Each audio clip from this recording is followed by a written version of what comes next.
and welcome. I am the Disco Machine, and we are here for Jason Takes PWG. A lot of people want to know why Jason Takes PWG, because it's Friday the 13th. That's right, it's Friday the 13th. And I almost scared you. My broadcast colleague, Excalibur, nowhere to be found, in a very unprofessional move, has not given me a call, has not given me an email or a Morse code of any type.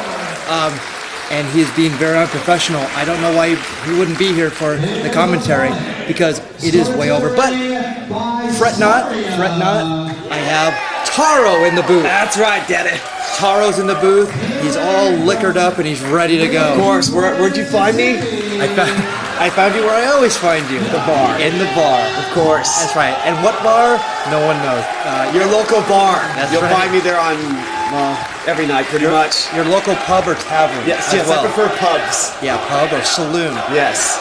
And people prefer the Human Tornado, who is a very over here. But you have Generico, who's also very popular. El Generico, another popular wrestler.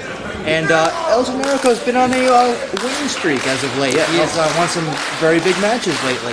Oh, yes, of course. That's why he's in Pro Wrestling Guerrilla, because only the top wrestlers come to Pro Wrestling Guerrilla. The top wrestlers, indeed.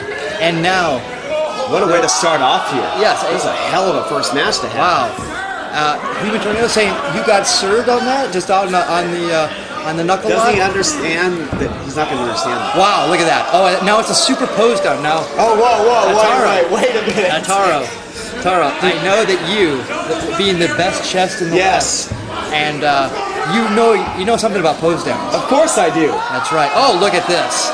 Now, who would that? Wow. Is that Superstar Billy Graham right there? This is Shades of Warrior versus Rick Rude. Who else would you say when you say superposed down? That's right. There was the super. They need the bar. The bed in the bar. Whoa, wait a minute. I never saw Rick Rude or I did see Hercules do that one. Really? No. Wow. Oh. No, I didn't.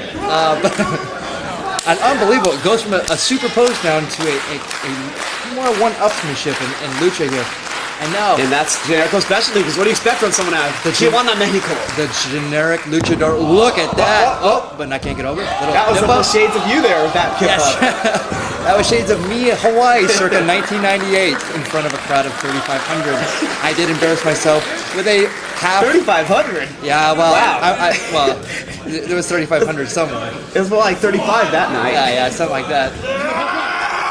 Oh, look at this. He's hulking up. And this pose down was brought to you by Carl Jr. Oh my goodness. This is our takeover. And now El Generico out of the ring. Here comes Human Tornado, going to go for that big dive that he's known for. And El Generico back in the ring. Throws a boot, spin around, blocks the kick. Now the Oklahoma roll. Wow, from the Tijuana roll. The Tijuana roll. Yeah. He went double. And a big round kick by Human Tornado. I thought he would go the well once too often, but it did the first time, but somehow hit the second time. Human Tornado, and I'm not sure of El Generico. I believe he's the youngster in the sport, but Human Tornado, I believe both these men in the second year in the sport, but I may be mistaken on that, because El Generico, his bio was lost in a fire. That's right. It was a tragic fire. Well, and TJ, big surprise. Yeah, that's right. It was actually a grease fire, because he loves the tacos. He loves the tacos. Well, That's right. And now Human Tornado up to the second rope. What will it be? A leg drop. And El Generico. Big long legs. That's right. He could be on the other side of the ring, and the Human Tornado could do a leg drop the same way. It would look exactly the same. See, his jump off the middle ropes is as big as any man's leg drop off the top rope. That's right. How much impact. That's why he only needs to go the second. And now El Generico, those long, gangly, orangutan-like arms. He's pretty tall for a Mexican. He's very tall, and a light-skinned Mexican at that. And but that's okay. We like him just the same. And now he powers up from that move. Human Tornado still has it on, and now reversed. He got the double arm back there, throws him into the corner, but no, Human Tornado blocks, and a back elbow. And now, Human Tornado, what will this be? High risk, but wait, did that really do any damage? Because he's well endowed, as we all know. Oh boy. Yes, we have seen that before. Have you seen his past? Somehow has no effect. He's a former porn star, a former B actor, Human Tornado. Oh! Goodness. And the big slide by El Generico. And baseball is pretty popular in Mexico. Baseball, learned that on the fields of Tijuana. They call it baseball. Baseball. That's right. Baseball has been very, very good to me. And now And on a side note, the That was a Suns, very weird pin right the there. Suns, Steve Nash, goes in for 2 and he's fouled. We're doing dual commentary here.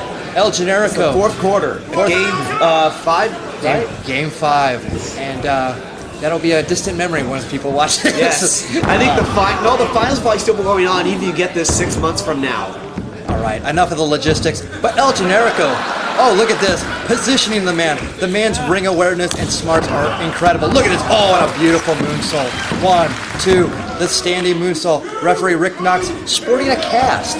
With on one his arm, still Now, able to be an efficient referee, it appears in that. some may think, well, Rick Knox, PWG referee in some other leagues as well. Some may think to yourself, wow, he may have got an injury like that. No. Contrary to popular belief, he is that good of a lover. He actually threw out his arm. Wow. Threw out his That's arm. pretty amazing. And Well, I mean, actually, if you saw his shooting interview way back in the day, you would right. know he is a prolific lover. can you imagine? You know, I don't want to that imagine. injury was in the throes of passion. I don't want to Can you imagine. imagine? No, imagine this. Imagine this. All right. Imagine if a woman was with him. That would have been incredible.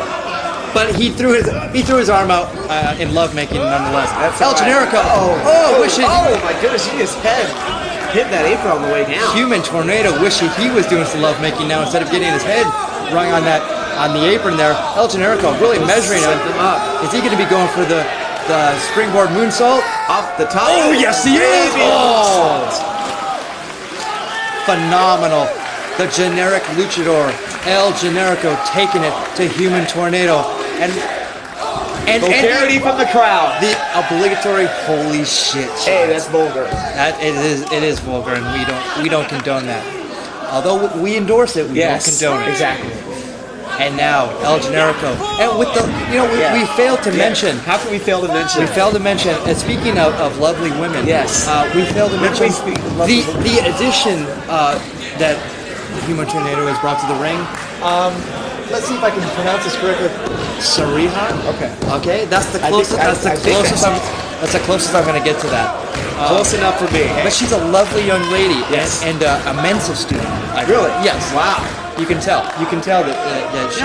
Yeah. Well, let me see. Oh, she's getting up in the air. Oh, look at that! No, look at this. She actually is pretty See, smart. look, she's using her smarts right now to lure Generico in. She's using her cunning, and I will stress the word cunning, to get El Generico, and now El Generico weak in the knees as Sariha, as I will call her, now comes over, and it's smitten by this lovely vixen of the ring.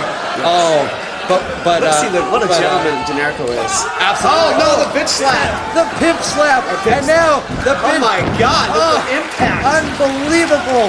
That pimp, he's still feeling the remnants of this. You'll be feeling that for Like days. El Generico really feeling the effects of this. And You now, might feel the effects. look at this. This of short. something else here. Look out for those boots. Oh my goodness. God. Oh, wow. I said boots, by the way. And now, the Bronco They're knocking Buster. boots. The Bronco Buster. But El Generico will not let her go. And What would you? No, I would be fighting for my life if I were in that. That brings back memories of Adelitas probably for Generico. Lovely Adelitas. I highly suggest it if you're I haven't been there. If you're in the Tijuana area. And now the kid and play Now, kickstep may I to this. say- And now Oh. the double split. Unbelievable. May I say that was a very smart move on Human Tornado. He distracted the referee to play a psych out game on Generico by bringing her in the ring. That's that right. was pure psychological. That's right. Right there. It worked so effectively because That's Generico's right. in deep trouble. James Brown has nothing on the Human Tornado. And now whipping El Generico in. Oh! My God, Monty. Monty Brown. He's challenged. I don't know the name of the move, but Monty just did the Monty He is Brown. he has channeled the spirit and vigor of Monty Brown, and now Alpha male. the alpha male Human He's setting it Tornado up. ready. This dive is going to be brought to you by what cell phone company is this? Brought to you by Podcast? Sprint PCS. Thank you. And now Here it Human comes. Tornado. Whoa! My Who God, got the worst of that? that blue mat never stood a chance. Human Tornado, El But Generico. Matt's still standing and Tornado isn't. My God, that is unbelievable. And more, holy shit. The Human Tornado, looking like Edwin Moses on that. And for those of you who don't know who that is, look up your Olympic history. I will not call Carl Lewis. I will not call Human Tornado Carl Lewis because if you know, Edwin Moses. Edwin Moses, thank you. Thank you. Was a champion in the hurdles, so that's that makes sense. It's a wonderful Even reference. though Carl Lewis was a champion in long jump. That's right. That's right. And a wonderful singer. Yes. And, I was at a game where he sang the national anthem, believe it or not. Taro, you should be hit in the stomach for that. I should be. And now Human Tornado. I felt like I was punched in the stomach for hearing that. Human Tornado now on the outside after that incredible dive to the outside. Set him up. Springboard. And now going for the springboard DDT. He hits it. This should be it. That could be curtains for Rick him. Knox, 1, 2. Oh my goodness. Count of 2. He had the leg hook, but it wasn't that effective a pin because you saw it. He had that shoulder exposed, and that's how he was able to get out the back door. You know, earlier I would have said in Human Tornado's career, he probably wouldn't have hooked a leg. That was a very smart move to beat this this superstar here in PWG, El Generico. And now going for the German suplex, or it could be the Harlem suplex. Or the Hollywood, Alabama suplex. That's right. And now El Generico fights it out. German suplex. Didn't really get him over like he wanted him to, but still got a 2 count out of it. And now both men worse for wear. El Generico trying to get the crowd, summon the spirit of the crowd, get him behind. I can't help but get pumped up from exciting live PWG action. You have to be unbiased, Taro. You cannot cheer for your favorites. I'm not cheering for my I'm just cheering for the hell of it. That's okay. Oh, and now a shot to the ribs. And now Human Tornado whipped around. El Generico reverses. El Generico coming in. Oh my goodness. That running Yakuza kick. And now, whoa. suplex on top of his head. Could it be it? 1, 2. So he made the same kind of pinfall there on him, but the same thing. He left that shoulder exposed, so he was able to escape out the back door. That's right. El Generico softening up that back of the head. Softening up so he can hit that brain buster maneuver that he is so famous for. And now here's El Generico. He might be going for it here. Still worse for wear. And bringing him. The crowd's calling for it. The crowd's calling for the brain buster. Here it comes. Oh, he floats it over. Human Tornado. And now Human Tornado has him now kicked to the stomach. He's got him hooked now. Is he going to get him this time? Oh, he got it. He got it. That could be it. That could be it. 1, 2, 3. And El Generico wins a big opening match here in PWG.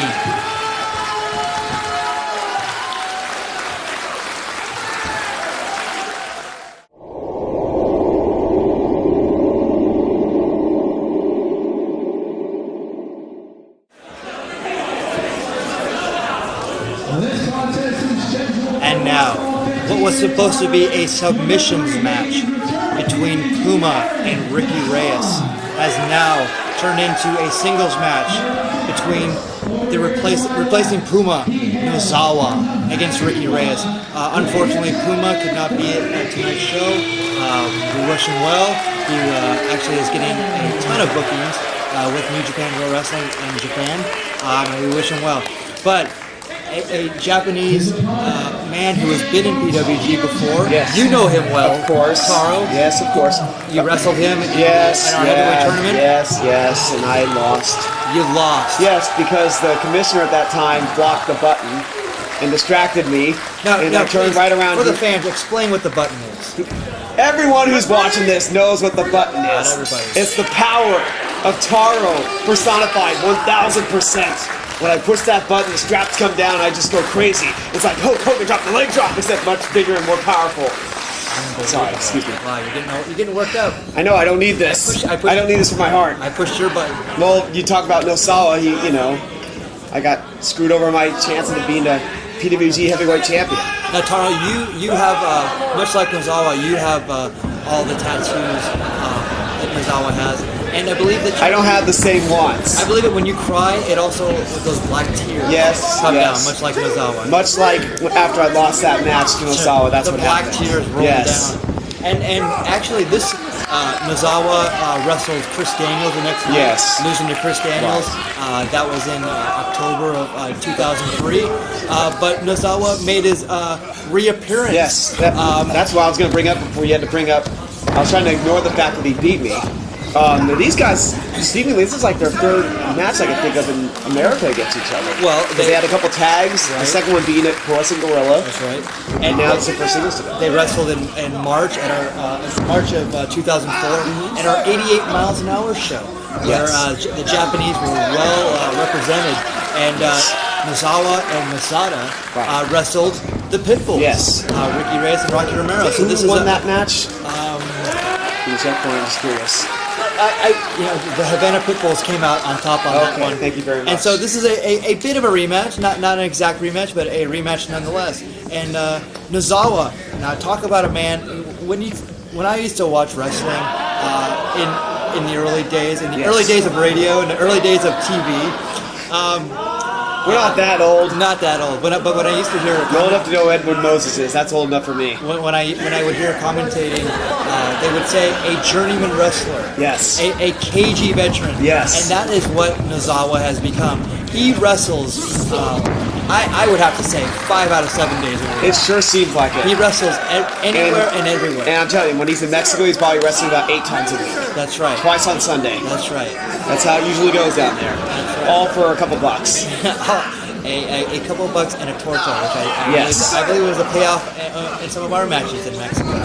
I just remember him thinking that Hardcore Kid, former PWG star, was insane because he wanted to wrestle in Mexico so badly. Yes. He just looked at Walt and said, why? That's right. Tells you how wonderful it must be wrestling down here. But speaking of Mexico, we have another man in the ring, Ricky Reyes, who was a star in Mexico last year. One of the Havana brothers. Yes. And now Ricky Reyes shooting Nozawa off, and now the shoulder tackle. Nozawa puts him down, runs off the ropes, leapfrogs over, and Ricky Reyes, what's he going to do here? Goes for a punch, misses, goes for a back elbow, misses, and now jump over. Oh!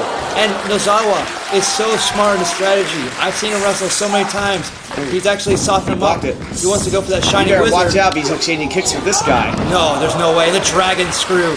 And he's really taking out that knee, taking out the leg, and go! He hits the shiny wizard. Oh! And Reyes, really smart, bails out. Channeling the spirit of the great Muto. In fact, in my very limited time in Japan, I noticed that most every show that I saw, someone did the Shining Wizard, and where it was the most overused move in indie wrestling, folks, it's overused in Japan too. Everyone uses it. Where is it more overused though? In Japan. Okay. Everyone uses it. It's like insane how many people use it.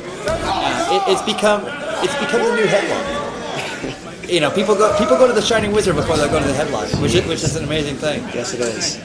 And now Nozawa rolling Ricky Reyes back in the we're ring. getting a great shot of the fans here ringside. Right. The floor cam taping the floor, ironically enough. And now a big chop by Nozawa. Now I have a question about this match because I didn't hear the intros. Is this a submissions match? Did the stipulation change? I was in back during this match. I didn't get to hear too much of it, and actually, I do not believe it's a submission match. I believe I should have done a little bit more of my homework at this point. Well, but my broadcast partner, Excalibur, he's not here. Still has not called. Well, why don't you look at that trusty Pro Wrestling Gorilla website? Does it say anything about if it's a submission match? I believe it does not say. I believe it's a straight pinfall. You know, you can get a submission. All right, there we go. I have to say, you will be able to get. I think there should be was this Lucha rules? Because that could be a disqualification.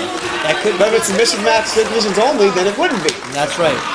That's right. And well, here's the thing. You can win by pinfall or submission, so I guess technically it would be a submission match. Thank you. But it is not a submission match only. Thank you very much. That's right. You can all win. And Nozawa petitioning to referee Aaron Hassan. We actually should mention, I don't want to take away from this great match, that Ricky Reyes may lose a nose over. Oh, God. Oh, God. Wait. What? Oh, that's disgusting. Nozawa. Chinese referee shirt. That was definitely learned in Mexico. For yes, sure. absolutely. You don't learn that kind of stuff. I'm surprised Ricky wasn't ready for that. That's right. And now, speaking of Mexico. Speaking of submissions. That's a drink right there. This is a wacky lucha hold, which I will call it. Yeah, I'll drink to that. And that's Mexican stretch. Mexican stretch. I believe Chris here called that a 3-in-1 because there's actually 3 pressure points in it. And there's a couple 4-in-1s, 5-in-1s, zip lock, price tag. Give the dog a bone. And now here's Nozawa really wrenching on. He was working over the leg earlier, but now he's working over multiple parts of the body, and Ricky Reyes really feeling the effects of it. I wanted to make mention Aaron Hassan, a new referee here in Pro Wrestling Guerrilla. Yes. Wanted to say. I'm a little choked up about this. We're getting a little serious here. A little serious. Referee Patrick Hernandez, who's been a big part of Pro Wrestling Guerrilla, has decided to take some time off. Hopefully he'll come back, but at this point it looks permanent. To referee Patrick Hernandez, well wishes, and I'll take a drink for Patrick Hernandez. You're always welcome. But let's get back to this great match. Referee Aaron Hassan asking. We'll be asking Ricky Reyes if he wants to give up, and I gotta say, a little foreshadowing. Yes, that was good. pretty impressive. I have to say that Ozawa's really, having the best of this match, and I think part of that might be because Ricky was preparing for a totally different opponent, a totally different style of match. And Gasol totally got smart. That's right. Out of the blue, actually, Ricky Reyes didn't know who his opponent was going to be. He actually said, "Hey, you know what? Give me whoever you want because I train hard. I'm as strong as ever, and I just had a big burrito, and I'll take on anyone." He actually said that I had a big burrito. Really? Yeah. I'm not quite sure if he was bragging or saying using burrito as a I don't know what kind of euphemism. burritos they have down in Cuba. I haven't tried them. Probably pork, probably a little bit of I don't know, goat. I don't know. Now is that a crossface? It looks like. it looks like Nozawa. He's actually a big fan of American wrestling. Yes. And loves Chris Benoit. Yes. Loves Chris Jericho. Yes. And loves most of the divas like we all do. Yes. Not so much for the wrestling, but for the very attractive looks. I love stating the obvious. Yes. And speaking of obvious, you could also mention, although I hate to mention it, his weird obsession or being a big fan of the Insane Clown Posse. That I do not understand. Nozawa, I believe I cannot confirm this, Yes. but I know that I can probably be 95% right. He is the Juggalo champion. I Really? believe. Of JCW, I think his name is that. Yeah, you know what? I'm sorry. If he's not the champion, Sorry for doing that. he is in his head. He's always the champion. Yes. And I believe he's taking requests from the crowd as far as his submission moves, which is very fan friendly. Oh. We appreciate that. And now Ricky Reyes off the rope. He has to be. Oh, you can't be too swinging neck fan friendly breaker. when you're wrestling Ricky Reyes, That's right. because he's as tough as nails. That's right. Two. Or how about he's as tough as a $2 steak? There you go. I can throw out more of them, but I'm not going to bother. Tougher than shoe leather. There you go. A little Terry Funk for you. Thank you. And now Nozawa up and over, getting Ricky Reyes. A go behind by Ricky Reyes. Back elbow by Nozawa. 3 back elbows. Turns it around. Oh, he caught him in a Northern Lights. The Northern Lights suplex. 2. Oh, and hit off by Nozawa. The Northern Lights suplex? Yes. Who started it, Taro? Who started the Northern Lights suplex? The first person I can think of, although I'm sure people use it before him, the first guy I've ever seen was like Hiroshi Hase, a guy like that from Japan. But That's right, Disco Machine. Oh, I'm sorry. I started the Northern Lights suplex. I'm really sorry. That's very good. Oh! Michinoku driver! There it is. That's his finishing maneuver. Yes, it is. It beat I me. believe it's the finishing maneuver for a lot of people. Oh, but a kick. Hey! But a kick out. Hey, wait a minute. That beat me. How did it not beat Ricky Reyes? I think Ricky Reyes is a little Ricky Reyes is as tough as a $2 steak. Remember, he had a big burrito and you have a big beer. So, I think that, that's right. I guess I gotta start eating more burritos. That's right. Damn. And now the Mahi Stalk Cradle by Nozawa. 1, 2. Oh, wow. And you know what? I've never seen anybody really control Ricky Reyes like Nozawa has. Yeah. Oh my goodness. And now it's showing what a big WWE mark he is. You can't see me. John Cena, the Japanese version of John Cena, is in the ring. I can't believe it. Wow. Oh, he's going for it again. Going for it again. Went to the wall once too often. That's right. And now he's getting. going for the Michinoku driver. I couldn't believe it. I think he's going for the. I thought he was going for the tombstone. I couldn't Could have been a tombstone as well. It looks like he has a version of the Dragon Sleeper on now. Yes. And now this he's could be the got it. submission that you were asking for. This could be it. And yes, it is. And Ricky Reyes wins a big match over the Nozawa. Thank you. You're excited because the Sons have just won Game 5 and Steve Nash being interviewed.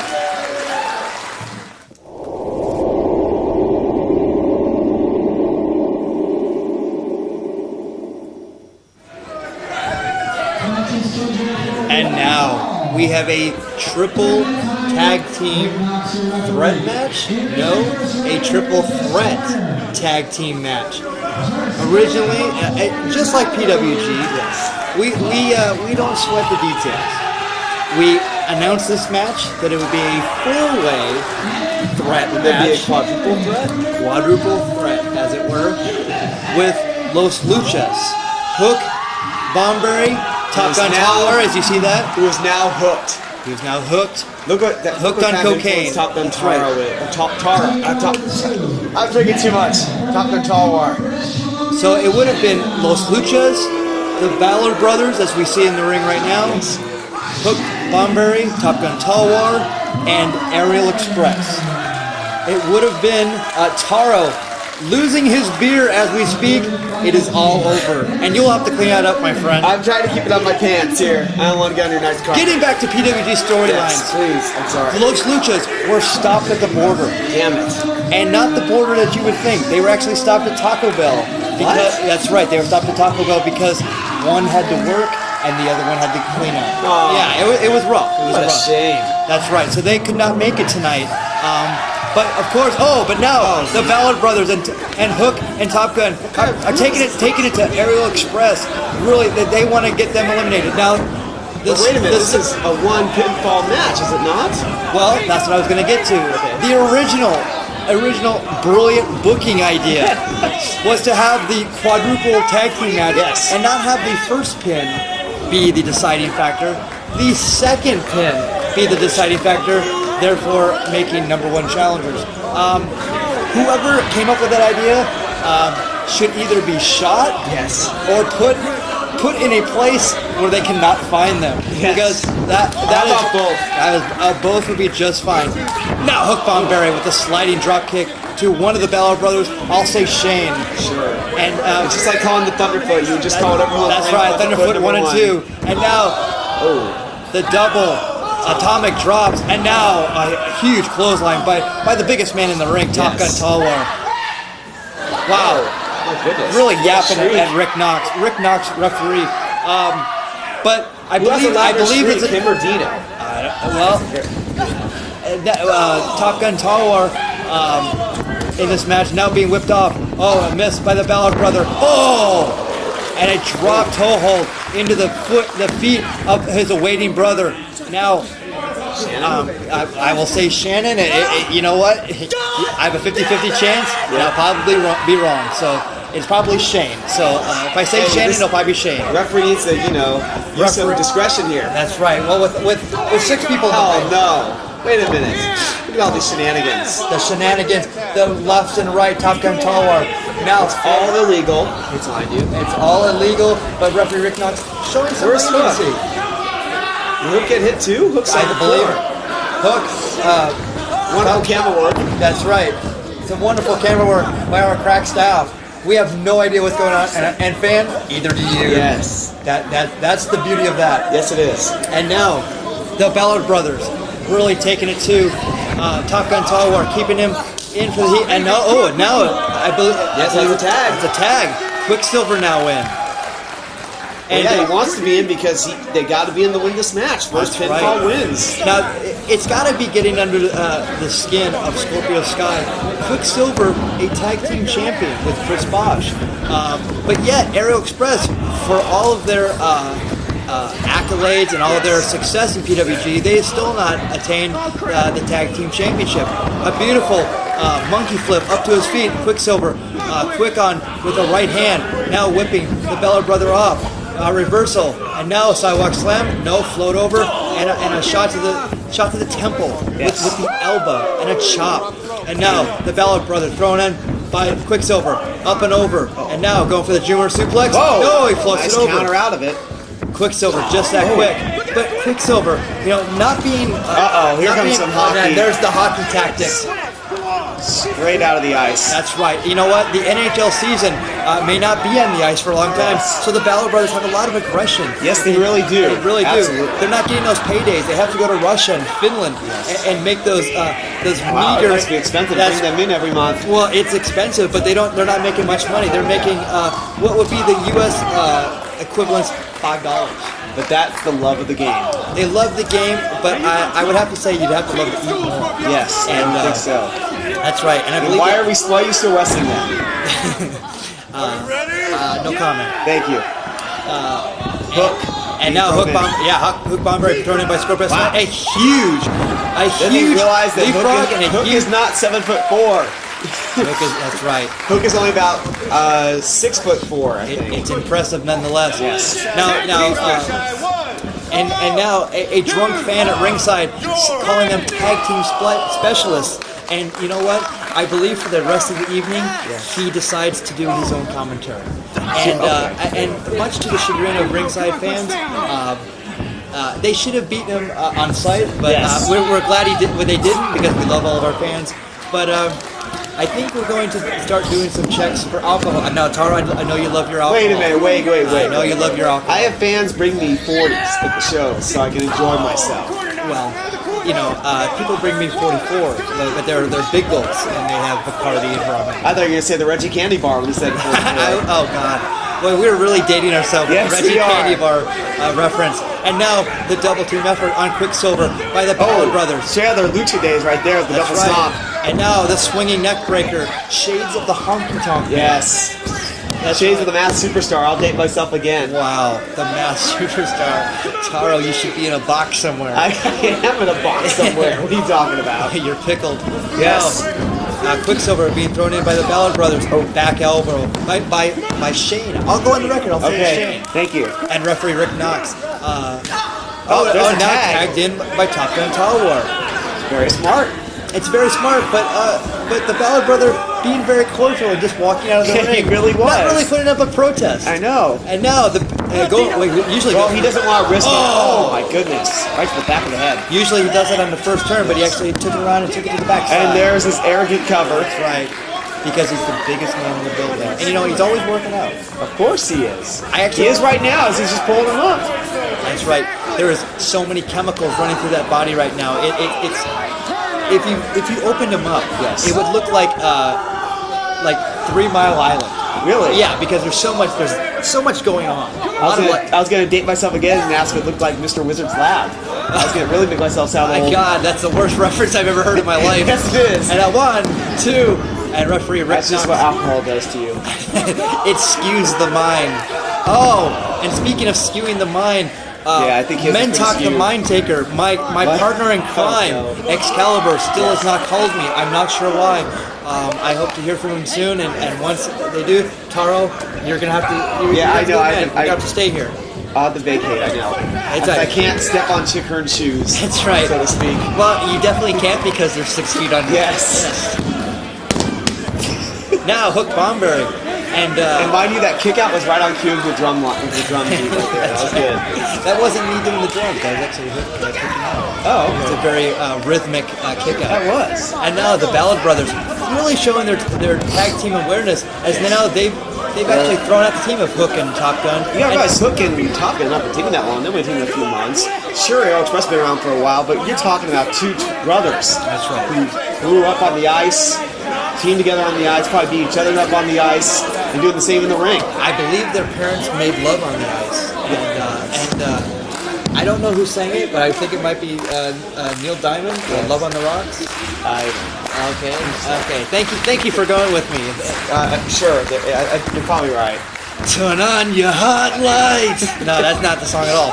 Anyway, Quicksilver now really getting the worst of where he's been taken over by both teams here, and they're really putting the heat on, putting the boots together, as it were. Yes, exactly. And now the Balor's throwing him in their corner, and this may be a smart strategy. They have to. You have to keep it in your corner because you have it anywhere else, you can tag somewhere else. That's right. Because there's 3 men that you can tag. And now Quicksilver ducking under the elbow, and now the cross body. 1, 2, did not hook a leg. That's why he slipped out the backside. And now the Balor brothers are Cut him so off. smart. Hook.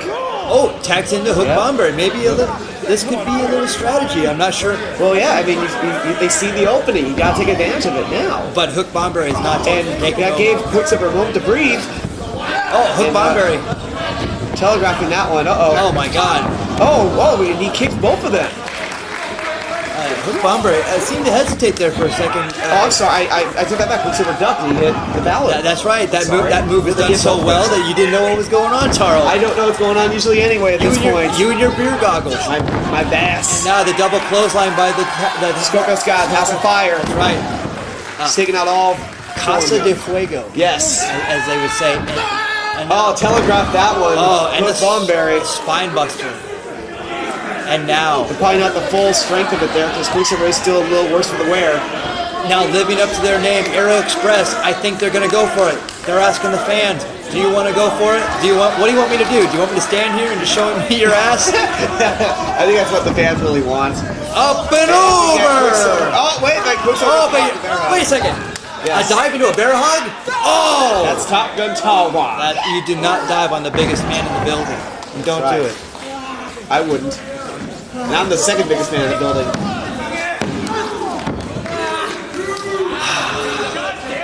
Folks, there's what you call a lull in the action. No one knows what's going on. Oh! Oh, I know what that was going on there. But he got the Chipotle. 1, 2. I'm sorry, fans. You know what? There just had to be a gap in there because no one really knew what was going on. And now the clothesline by Top Gun Talwar. On Top Gun Talwar by Quicksilver. Hook Bomberry. Get him in. Oh! Goodness. An incredible move, but he's slow to recover.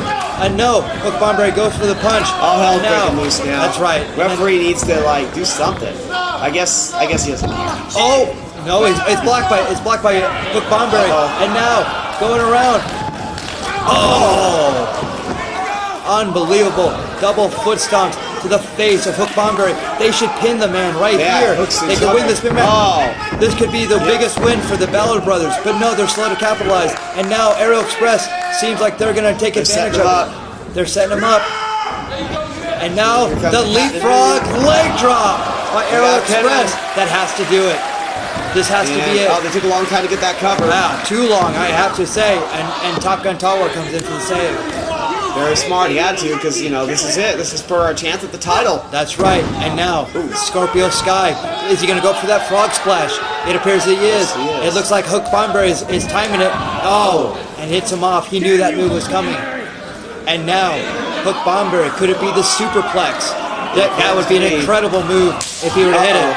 But Quicksilver stops setting him up with the Doomsday device. Oh my God! And now the Ballard brothers stop that action as well. And now a back suplex. Yes. Oh my goodness. It looks like a car crash. Yes. Hook, I think got the worst of that. Obviously, Hook's trying to get out of the ring as fast as he can. Very smart move on his part. That's right. And now Scorpio Sky. Oh, but he shakes off the crotch from earlier. Oh, and a beautiful missile drop kick off the top. Smartly powders out. And now Top Gun's in kind of trouble. You gotta be careful. This could be the danger zone. The danger zone. Oh. But no, he floats over. Now in pile driver position. Oh, drop kick pile driver. Whoa! You got 1, 2, 3. Oh, and that's it. And Aero Express has won this triple threat match.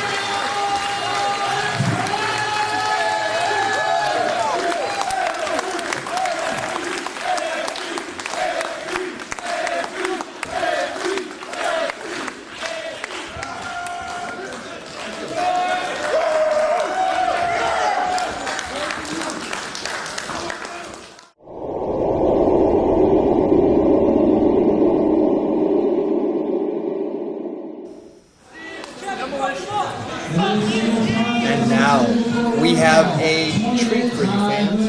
That's right, and not a south of the border treat, a north of the border treat. Like Molson's.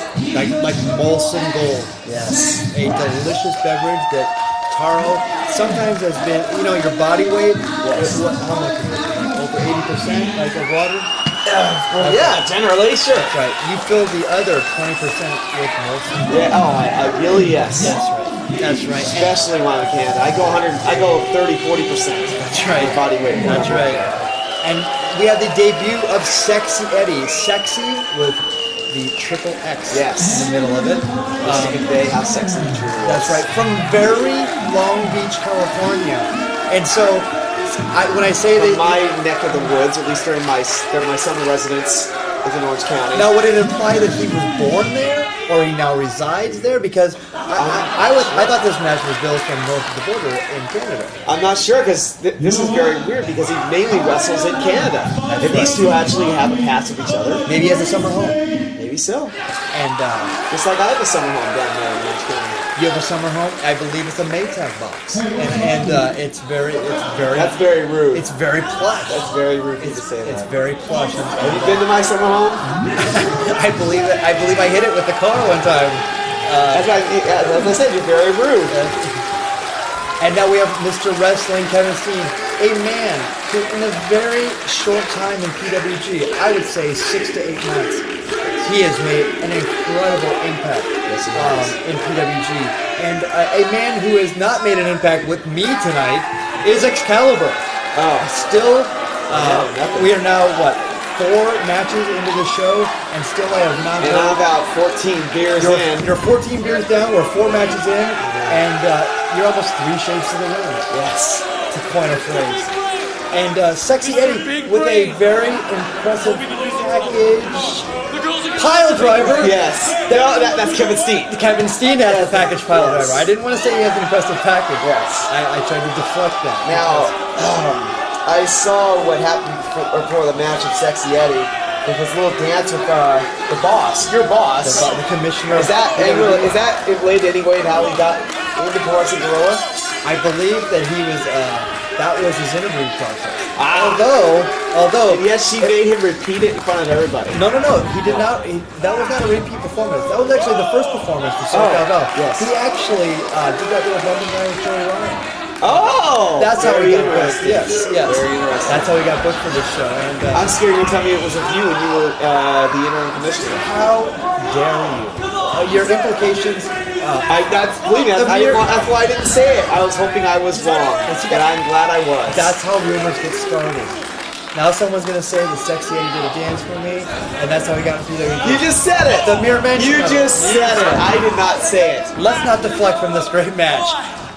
Sexy Eddie taking the arm, and now the thumb to the eye, the great equalizer. That's why he's Mr. Wrestling. That's why he's Mr. Wrestling. With an illegal maneuver. An illegal maneuver. He knows it all. And referee Aaron Hassan doesn't want to. He wants to make friends here. That's why he did not disqualify. Because this is his debut at Pro Wrestling Guerrilla, and he wants to make sure he keeps his job here. And a leapfrog, a drop down, a leapfrog, and a drop down. A leapfrog and a drop down. No, drop down. Damn him! That's a variation. I thought wrestling's predictable. You would think it's predictable, and just when you think that, I think Kevin looks tired. Drop down. Arm drag. Arm drag. Can you imagine? It's north of the border, but they still have arm drag up there too. And now, the head scissors takeover by Sexy Eddie with 3 X's. Bro, you're really putting those beers down there, Taro. You're really into this match. Yes. You love. What do you like better? Do you like PWG or do you like beer better? You had to choose one or the other. Come on, you know you're just prolonging the process. I'm just being nice. Just say beer. Yeah, you are. You're humoring me at this point. Because I can have beer anytime. Yeah. That's the main reason. If Pro Wrestling Guerrilla is every night, I'll tell you what I like better. PWG and beer. You are the best action in the ring. You are a diplomat with the best. You are a diplomat. And of course I am. That's why I'm here. Sexy Eddie, sliding through now, chasing Mr. Wrestling Kevin Steen, see, Mr. Wrestling. Mr. Wrestling. He's got the ring awareness. Yes, he knows where he's at all times. Yeah, of course. He's a smart. Yes. As they say in España. Yes. España. And now your homeland. My homeland. That's right. One of your many homelands. I have a different home every night. Yes.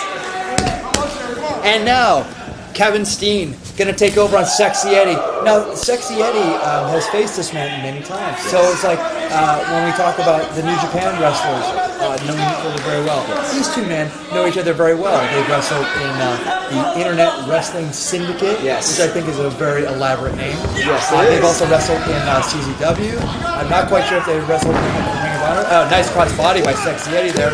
And now the big man. Not quite the big man kick out. But now, that's a big man move right there. That's a huge man move. But I tell you what, you don't have to be that big, but to land like that, it's it's ridiculous how much aspirin, Tylenol, suppository that you have to take after that.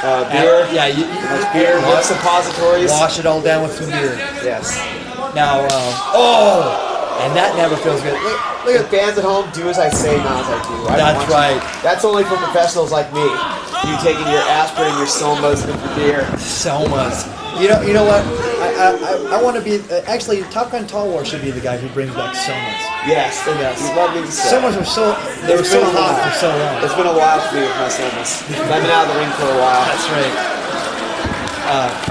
We have to say, Taro, you're not wrestling anymore, but in your wrestling days, I remember that you did have some nights. Well, you actually could have used some somas when you drove your car into the back of a semi, and actually missed a few bookings because of that.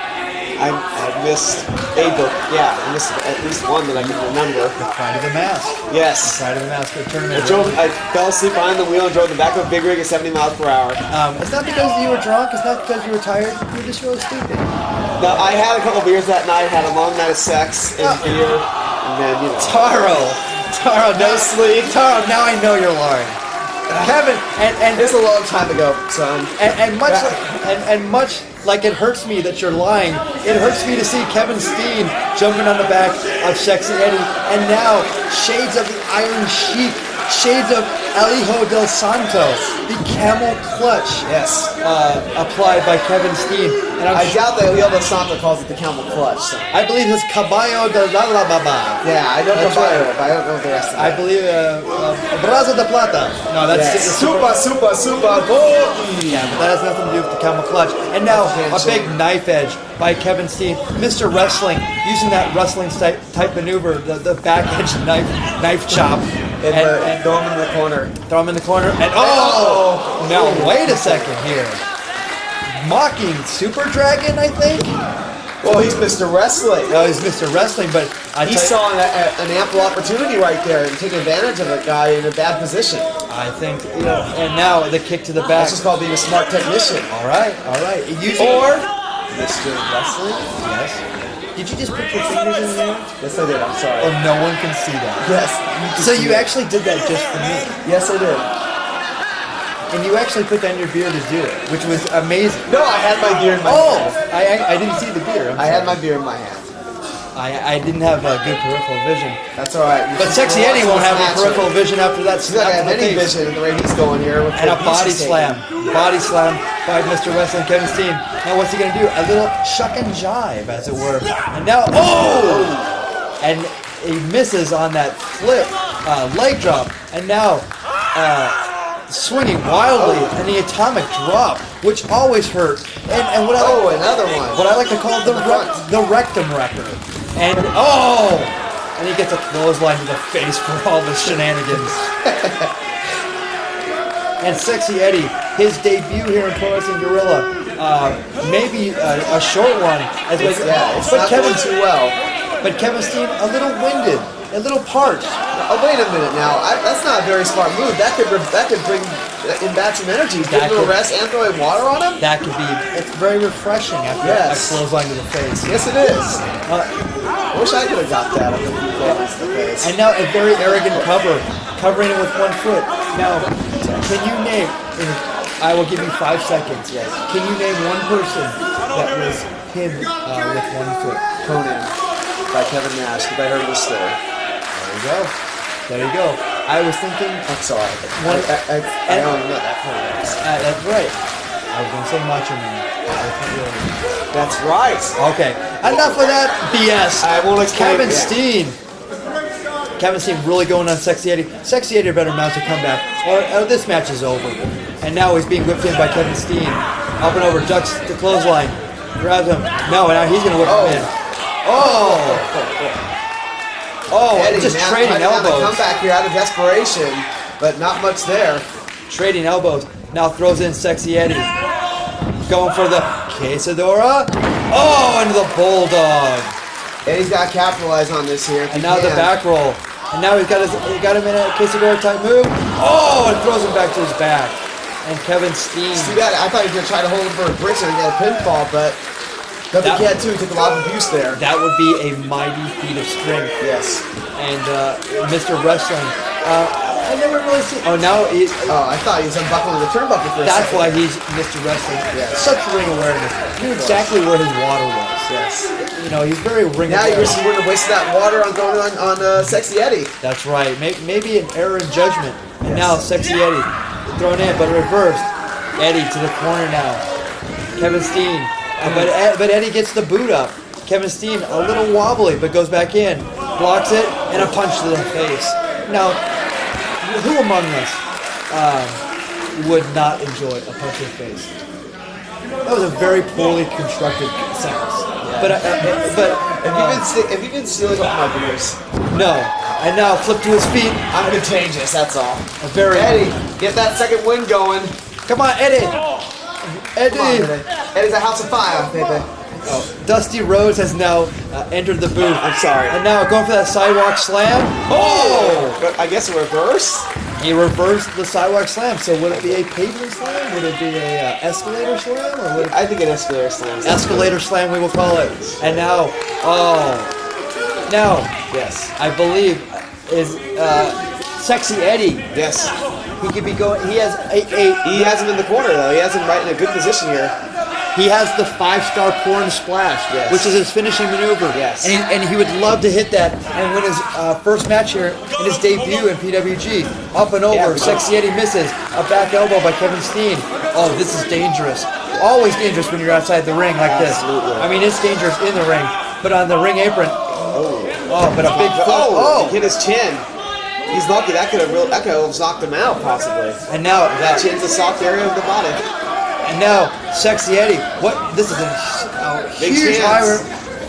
Oh! Brada. Cape Rada, the Acai moonsault by Sexy Eddie. And that is a very, very impressive maneuver.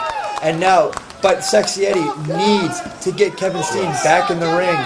Because if he could win this match at his debut, he could be right in line for a title shot. Because Kevin Steen has gotten 2 opportunities at the championship. That's absolutely correct. And Kevin Steen coming within a hair's breadth Yes. of winning that PW championship from then champion Super Dragon. Missile drop kick by Sexy Eddie. And now he has to cover. Got the legs hooked in deep. 1, 2. Aaron Hassan with a count of 2. Shoulders left a little bit open there. Very, very close. And now, maybe not the smartest Yeah, maneuver. might be a little frustrated here. Very frustrated. What can he be going for? He has so many moves, Sexy Eddie, in his arsenal. What could he be setting up for here? We'll find out. He's got him on the Big ropes. chop. And now Sexy Eddie with a right hand to the temple. And now another back chop. Trying to soften up Mr. Wrestling Kevin I think he Steen. is softened up. He needs to try to take him out here. And obviously, Steve got a moment to breathe there. Oh, what is we going for here? Oh, my goodness. Unbelievable maneuver. Throwing him over to the shoulder, but a 2 count by Kevin Steen. And Kevin Steen, Mr. Wrestling, baby. you know, they call him Mr. Wrestling, but his moves are more than devastating. He lives by the head drop. He loves the high-risk maneuver and loves putting his body on the line. And now, There it is. Oh, there's the flip Right leg drop. on the face. Unbelievable. And I mean, that net knee brace of Kevin Steen, I'm sure, if he had it on the other side, Yes. that would have done him no favors. But luckily, he didn't have it on there. But still, the guillotine leg drop is that's a lot of weight coming down. that's a lot of weight, and especially coming out fast. And now he's going to be taken out on a referee, Aaron Hassan. And he gets caught. Gets caught. 1, 2. Kick out by Kevin Steen. So smart, but cut off right away by Kevin Very Steen. smart by cutting him off. He doesn't want Cincinnati to get back in this match. Well, Not at all. you don't want to let people hang around because that's how they win matches. And Especially like how that nowhere that roll up. That's how people can just eke out victory. as the great Gorilla Monsoon says, you don't get paid by the hour in there. Exactly. So you want to get in and get out and put the most punishment. That looked like a little low. Very low blow. But wait a second. Sexy Eddie really showed no ill effects, much like the human tornado. The let's say below the equator, Yes. rock hard, rock hard. Fair enough. It's like running your head into a cement block, Which I've done. which you have done. Yes. Oh, thrown On a out. dare Could this be the 5-star porn splash? I think it might be. It is! It is! Oh, but he may have hurt his ribs on that one, but he still gets the cover. 1, 2, not it. The only problem was the pin was not quite adequate enough because their shoulders were open. You saw he was rolling and he was able to escape out the back door. Tried to get that, but you know, hurting those ribs, you didn't get to sink it in, and you really have to sink it in on Kevin Steen. Yes. You have to do that on any PWG superstar if you want to win a match here in this group. That's right. You know, a win in PWG is like 100 wins in WWE. Yeah. That's very impressive. Well, just because we don't run as often. Exactly. If you win once a month, yeah, exactly. Oh my goodness. Shades of Magnum Tokyo, but no one home. That gyration on top, going for that Rana. Oh my goodness! And now a kick to the back of the legs and going over awkwardly. Look at this. Oh no! Oh God, no! Here is very bad position. Is this the moonsault? Oh! Goodness! My God! This has to be it. 1, 2. Oh my God! Goodness. Oh my God! I don't know. Right for the pickings. This is a package pile driver. No, he floats out. What? Oh my God! Is this what I've heard of? Oh my gosh! That's the Steenalizer, I believe. That is the Steenalizer, and this match has to be done. I'm sorry, folks. There's no way he's getting up from this. And Kevin Steen wins it here at PWG's Jason Takes PWG.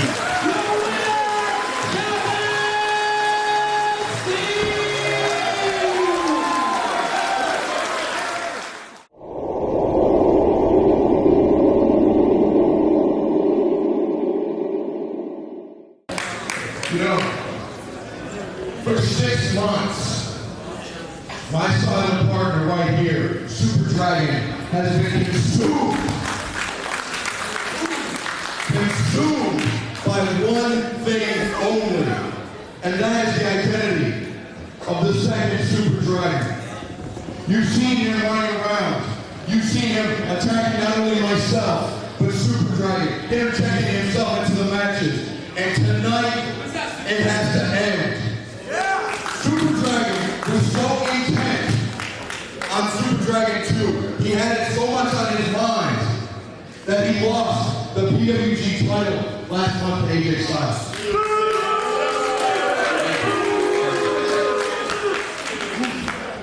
So in order to see Super Dragon at 110%, 115, perhaps 10,000%.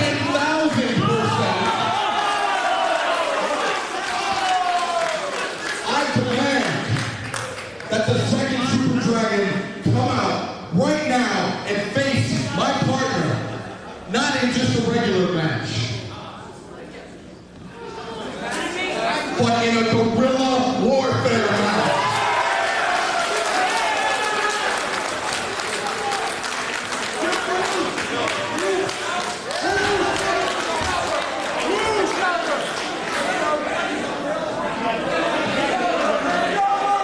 Pretty much hardcore tables, ladders.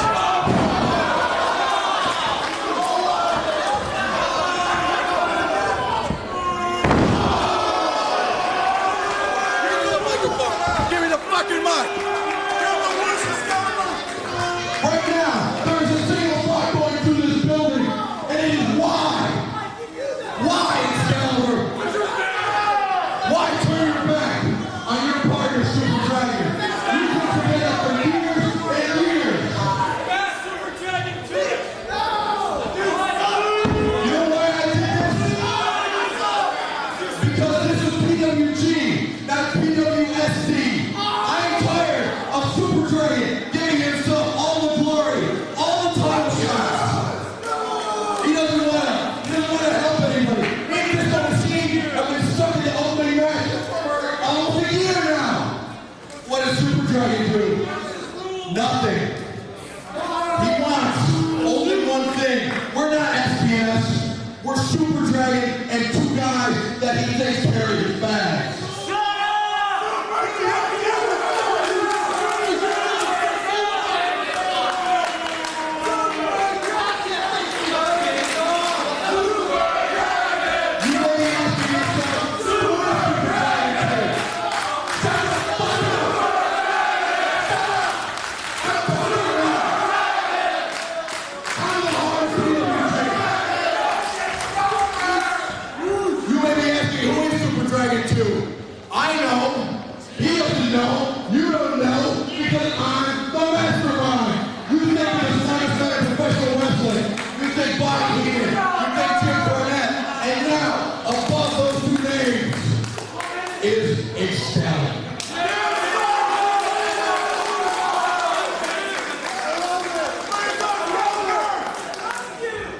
So big match, I will be taking up the challenge of Super Dragon #2. I will be facing my former friend in a guerrilla warfare match. And I demand that match start right.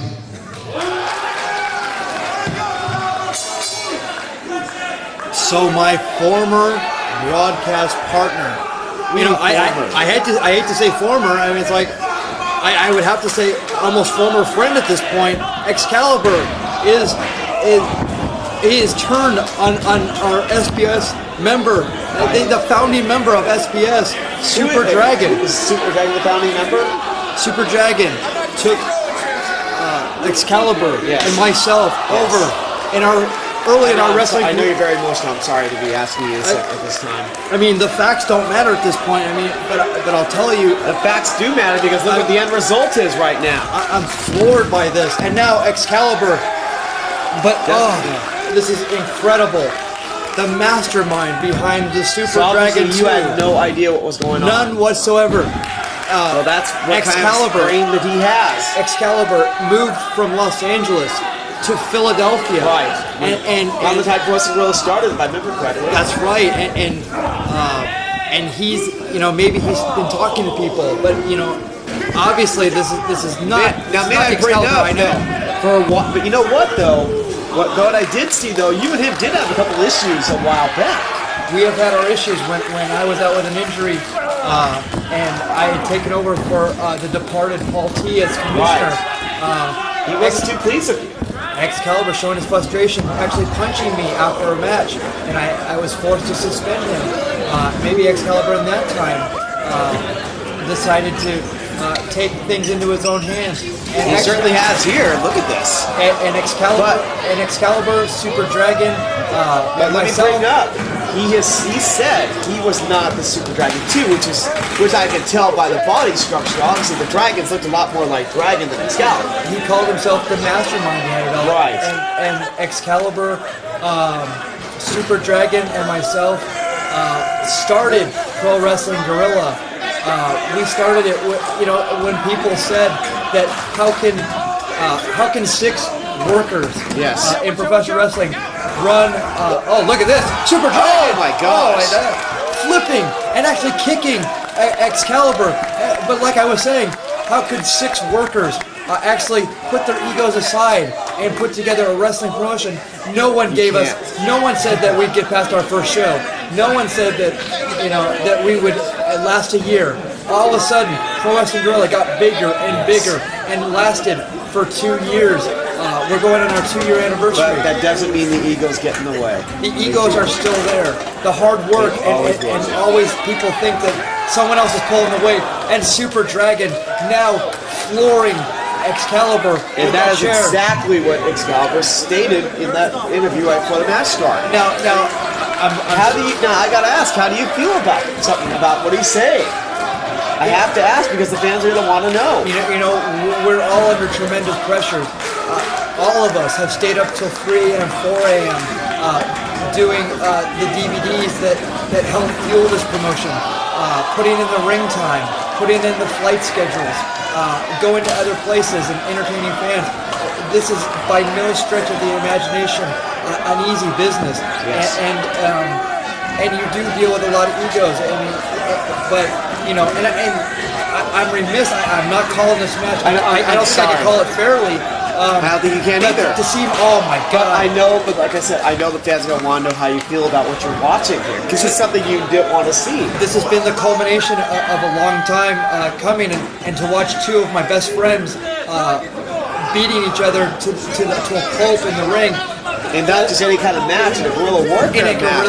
And as you saw, Dragon just brought in the ladder. I'm sorry, fans, if I can't call this objectively, and I'm sorry if I'm not calling it, but it is a guerrilla warfare match, and little did I know that the egos and the jealousy would come this far, that Excalibur would take it in his own hand to actually take out one of his own business partners, one of his associates, and one of his best friends, quite frankly. And now, what kind of state might Dragon be in right now? I mean, he would think he should, I don't know if Dragon's in a state of shock or what. It doesn't appear to be that way now, because he has his bearings back. But if there's any guy you do not want to piss off, Excalibur should know the Super Dragon is not a guy you want to piss off. As you know, what's about to happen could, definitely show that. this is ridiculous. And now, the double foot stomps on the ladder, almost decapitating. That ladder has to come off. Maybe Excalibur's head's come off. And now, could this be the curb stomp with the ladder? I've never seen anything like this. And for, like I said, for my two best friends to be in that ring doing this to each other, it really saddens me.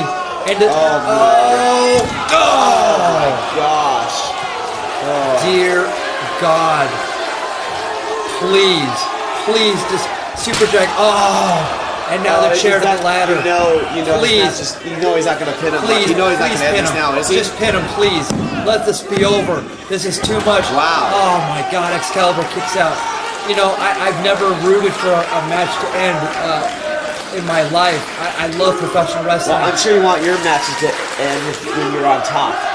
My matches don't even matter at this point. I'm so distraught. I just want this match to end. This is just too much. There's a lot of emotion in this match, not just from yourself. Imagine what those two guys are going through in the ring. You have Excalibur, who for months was planning this attack, and now obviously it's not going his way, and Dragon has all this fury that he's had built up inside of him for months, and now that fury has to be, just multiplied by knowing it's by arguably to be his best friend in the ring. Excalibur, in the wrestling world, saying that Super Dragon's been traveling around the world instead of tending to business at home, as it were. And now Super Dragon throws him in, but Excalibur reverses and thrown into the buckle very, very hard. Excalibur, who, much like myself, throws a chair to the face. What I call a lucha chair shot. The lucha chair shot, which doesn't diminish the pain by any stretch of the no, it imagination. doesn't. It just has to where I see the probably chair the shot Wilder. done like that. Exactly. Just throw it and don't give a shit where it goes. And now Excalibur with the Tope Con. Hello! Oh, goodness. Now Excalibur, much like myself, has been in opening matches for a long time now. Yes. Not so much because we want all the glory, because we want to put on a good show. We want the fans to appreciate our talents. We haven't put ourselves in the spotlight, but Excalibur is very upset about that. Obviously I don't know if you knew about that. Obviously so. I mean, his frustrations got the better of him, I guess. In close quarters, I've heard the rumblings and the rumors that has been the case, but I never thought that it would go sideways like this. Referee Rick Knox with the count of 2. That ladder in the ring, I never thought that I'd see these two men in a guerrilla warfare match, which, quite frankly, Super Dragon has been in all the guerrilla warfare matches. I was thinking he's kind of I'd say he's the king of the guerrilla warfare matches, but there's only been 2 of them. That's right. He's not like Wahoo McDaniel's the king of the Indian strap match yet. That's you right. give him another 20 guerrilla warfare matches, he wins them all, then yeah, you can say he's the king. Count of 2 after that big knee. But so far, he's the bull of the woods when it comes to the guerrilla warfare matches. He has to be, and it's these matches are super dangerous. It's like Pro Wrestling Guerrilla is not known for its hardcore style. And now the Tombstone Piledriver, Excalibur showing his strength. And now, oh my goodness, the Tombstone Piledriver on the chair. But Excalibur not really wanting to win this match, as obvious, with the one finger rubbing it in the face of Super Dragon. Almost a Super Dragon style pin. It was the cockiness. Now, what a lot of fans may not know is that the history that Super Dragon, Excalibur, and myself have enjoyed. We were early on, and you were there as well, in the founding days of Revolution Pro Wrestling. Excalibur moved from Michigan to the great state of California to pursue a dream in the ring. And Super Dragon, who was an infant in the sport at that time, took both himself, Excalibur, and look at this, a chair shot. Using one of Dragon's own moves, mind you, on absolutely, using his own moves and splitting the legs, making a and mockery chair. of his friend. But Excalibur, Super Dragon taking Excalibur and myself under his wing. We came up in the sport together through Revolution Pro Wrestling to XPW where we wrestled. And the formation of you three really came about in Epic Pro Wrestling, the short-lived promotion here in LA. Team Cheesemo, if you will. Team Cheesemo. But we continued that friendship, and we started Pro Wrestling Guerrilla 2 years ago. We've wrestled. Now you guys are much better for it. We've wrestled each other out of the ring. in Alaska. We've wrestled all over California. We've and Excalibur and Super Dragon have wrestled in rings in CZW. We've taken this Ring of Honor too. All over the place. Absolutely, that's But right. guys out of respect for each other, not like this where these guys are trying to hook each other. When it comes to one-on-one matches, you can still wrestle each other. That's right. And just see who the better man is. But in this case, it's not about that. It's not. This is just about hurting each other. That's right. Obviously, because now there is hatred. So much hatred's got to be flowing through Super Dragon's body right now. He might be an emotional wreck for all we know from what one of his best friends has just done to him this evening. We playfully called the move that Super Dragon just did, the Fatty Senton. Yes. I mean, we have. I definitely call it the Fatty Senton. We have funny names for our signature moves. We've been on the road together. We've been on planes together. We've been up late nights stressing about getting our DVDs out. We've done so many. We've broken bread together. We've done so many great things, and to see it devolve into what I'm seeing in the ring. Oh no. God. A chair shot, and that has to be it. Please be it. Rick Knox, please count faster. No, a 2 count. Just to see this happening is ridiculous. And as you notice, I mean, just like the subtle things that I noticed, that if you look at the ring attire of Super Dragon and Excalibur, they're almost similar. Very similar, yes. And myself and I have an outfit too. You say they would look like a tag team. Absolutely. They look like they belong together. And they have been a tag team together. They were the tag team champions of Pro Wrestling Guerrilla at one point. Unbelievable. As arrogant as that cover was, I wish that. But you're wondering how much they really want the win here, as much as they want to just hurt the other man. Like, look right here. It looks like Dragon's going for one of the signature moves, the powerbomb. That's right. Ladders hit the turnbuckle. Floats out of it, and now caught the elbow. Is he gonna go? Dragon suplex. Oh no! And now is he set up for the? This is why we call it. Oh my God! Please, God, let this be over. The fans are enjoying this one, but fans, this is ripping through every fiber of my body. This is. I'm stunned. Look at that ladder. That ladder's done. That ladder broken half the impact of that. I wish I could take that ladder. This match has got to be over, I would think. Oh my God. That ladder resembles my heart inside my body right now. It is crushed. It is mangled. It is nothing anymore. Oh! And that's smart. He's saying on that back. I'd like to say that there's still some smarts. Well, Excalibur plays the mastermind. That's right. Hitting the back of the neck. Now, if he already hit that Tiger Driver right at the beginning of the match, and now Excalibur. See, I know this move all too well. This is the diving headbutt, made famous by. God! Dragon knows him so well. He saw it coming. That's right. Dragon sees a chance here now. Capitalize on it. The German suplex. And now the Dragon suplex. Oh, goes over, but no bridge. And he's going to take him over. For the Tiger suplex, baby. Yes, he is. Please be it. 1, 2.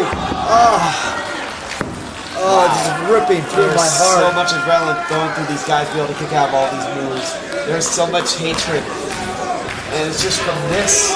And you gotta realize how much is flowing through Super Dragon right now. Now, Excalibur had all this time to prepare for this. The Dragon, he could, he's just like a big old firecracker ready to just explode, or he already had. Now Taro, I know that this, as much as this is hurting me to see my best friends you actually have family in the ring.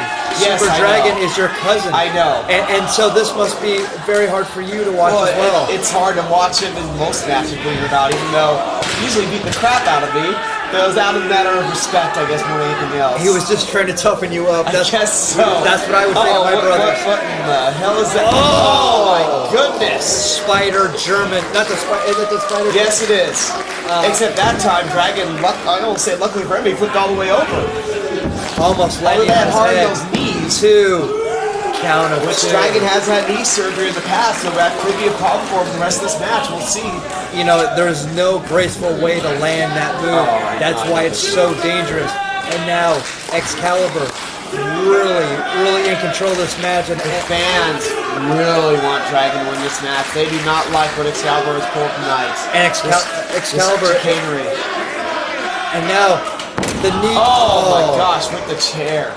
For added The leverage. double knee drop with the chair. Now, Excalibur, What could finish them off here? Could this be it? And still, that wasn't much of a cover either, mind you. But there's been a lot of abuse going on in this match. A lot of abuse. The guerrilla warfare, the most dangerous match in pro wrestling guerrilla. Absolutely. Where all rules are thrown out the window. And referee Rick Knox is, referee Rick Knox is not even safe in there. He could be used as a weapon. Well, his cast could be used as a weapon. Oh, God. I have to use another 80s reference at this point. Go ahead. Pat Benatar, she said it best. Love is a battlefield. And I'm going to even go further. I'm going to go further. I'm going to use another music reference. And say, and Devo said this, love without anger isn't love at all. And I'm sorry, folks. I know what you're talking about. This is amazing, and you'll have to go deep in the Devo catalog to find that lyric, but it's very apropos at this point. Yes, it is. And Super Dragon pulling those. Excalibur pulling Super And now, Dragon's tassels. man, he's quite. Going for the Beers, and I'm emotional from watching this. Going for the Tiger Driver again. He hit it even before this match started, and now the headbutts softening up that lower back. Trying to weaken him up to get him up for it. He's got it. No, he floats out of it. Oh, right This could be in the the pump handle position. psycho. Psycho number 2. The second version of the Psycho Driver. That do it. Could this be it? 1, 2. The pump handle psycho driver, or the supernatural driver, I believe it's called.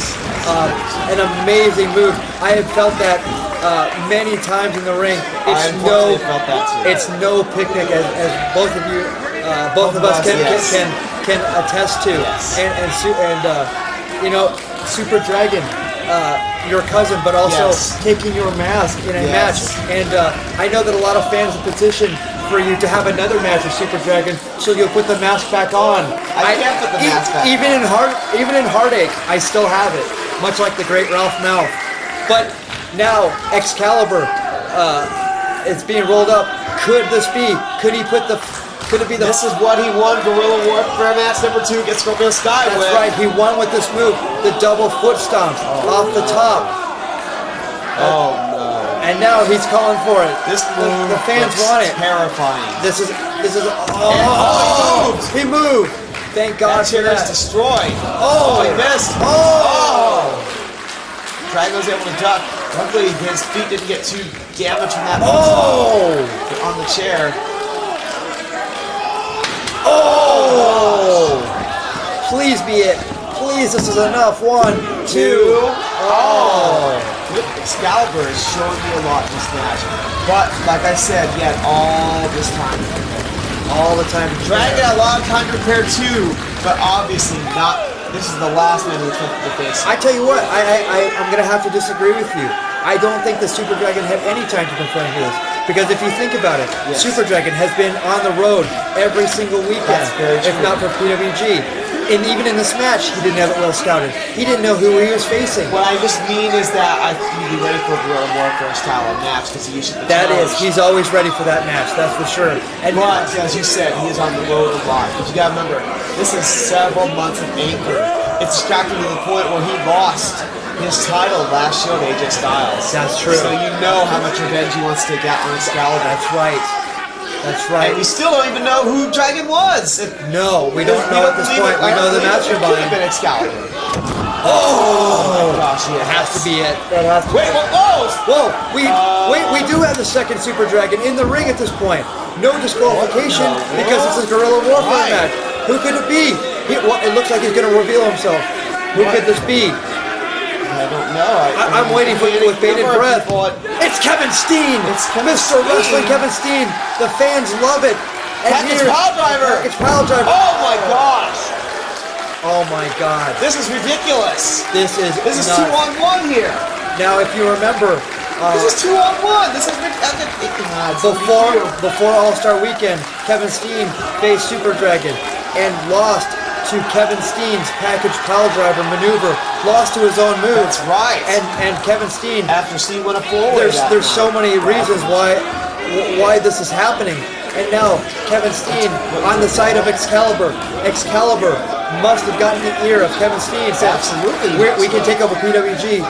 Your showings against Super Dragon were monumental. You need it. You're just too young in the sport. You don't know the intricacies of Super Dragon like I do. Excalibur together, that's a very dangerous duo. That's a very dangerous duo. And I think that we're seeing really almost maybe the new I'm scared to format. see what they're setting up here. I see the table, I see Excalibur sitting on top rope. I'm really scared to see what they're doing there's here. so many things that Excalibur can do off the top rope. And with the aid of He looks awfully close for the headbutt, obviously, so I doubt he's going for that. No. Oh God. Could it be the Tiger Driver? He set him up. Could it be the Tiger Driver? Oh my God, no. Oh my God. Please, God in heaven, and baby Jesus, please let this be the end. Oh, and thankfully it is. Thankfully, the man could be seriously injured. Excalibur has won it, and this is a dark day in PWG.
back there selling beverages that apparently are sold out on, so we're not going to do that anymore.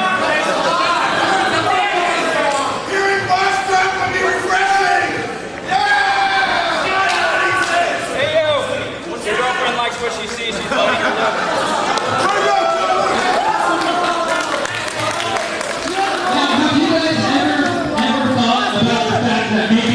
Maybe Chris doesn't want to talk?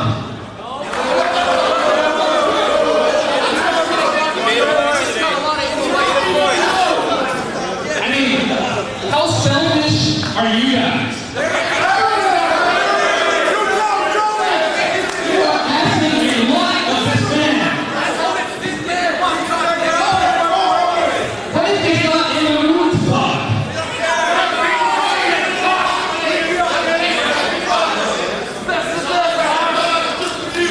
Have you ever thought maybe he's a little under the weather and his voice isn't quite there today? But yet, you fans demand that he talks.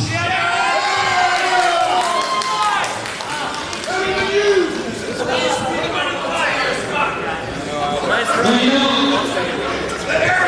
just to please you people,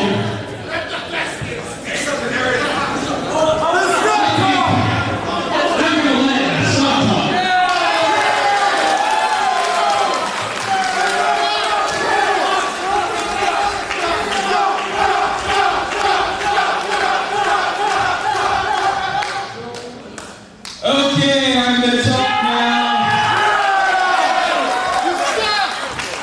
So beautiful. Alright. Everybody here knows, Chris knows, Joey knows, I have a tremendous ass. But besides that, you all also know that me, Chris Bosch, and Joey Ryan ran Frankie Kazarian out of PWG.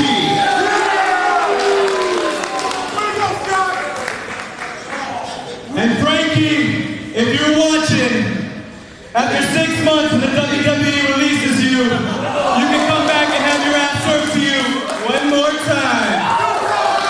That's right.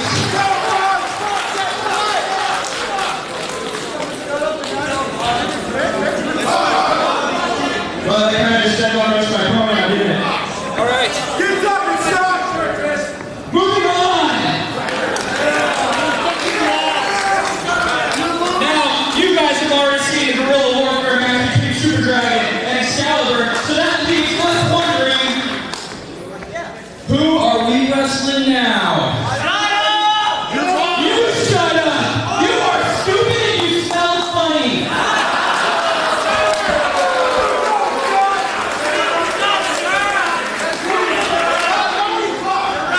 If you were Mexican, I would take you across the border and beat your ass. But you know what? You're a white guy, and if I beat a white guy's ass, I'm gonna go to jail.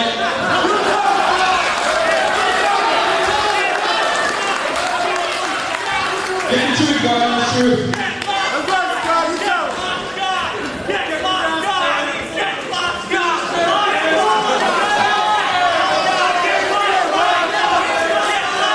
And thirdly, I'm gonna let Chris talk now, I'm done. You know what? I spoke to God this morning, and you know what he told me? He said, you're a beautiful, horny man, Chris. Take out the trash. And then he slapped me on the head and called me a pendejo. And at that moment, I lost my faith because I now know God's a Mexican.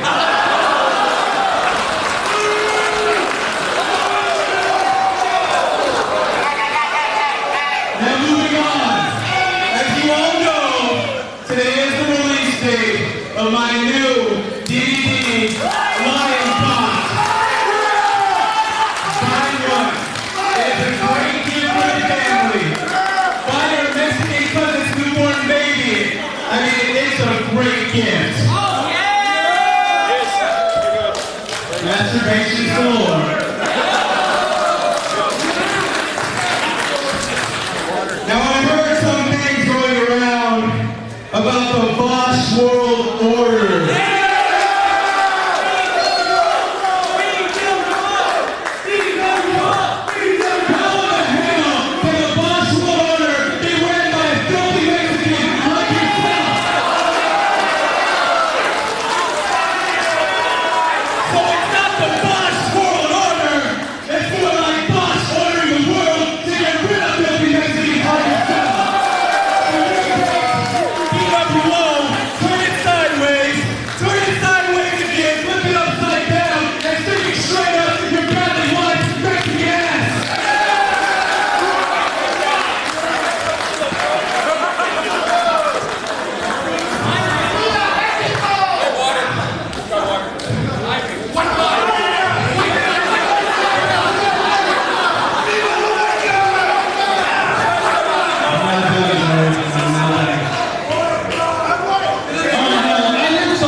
is we have tag team champions here. We have tag team champions here. Don't you call this organized? The belts are talking his ass. Alright, we have tag team champions, but now we only have one opponent. One opponent does not get a shot at tag team championships. You don't, how you do? You say So Disco Machine, why don't you get out here, forfeit, hold on, get out here, do your damn little dance, and then forfeit the match so we can all get on with our lives. You're right. Because I am saving my energy. Butt pirate! Steal my man! Sausage smuggler! Now, Excalibur, you started a war I don't think that you can finish. You don't go with the Super Dragon. And the Machine, same thing. But I do have a partner. He is an old friend of mine. Does he eat I don't talk about my past. You got It's a lie. We don't have friends. Viva Puerto Rico! Mr. Excitement!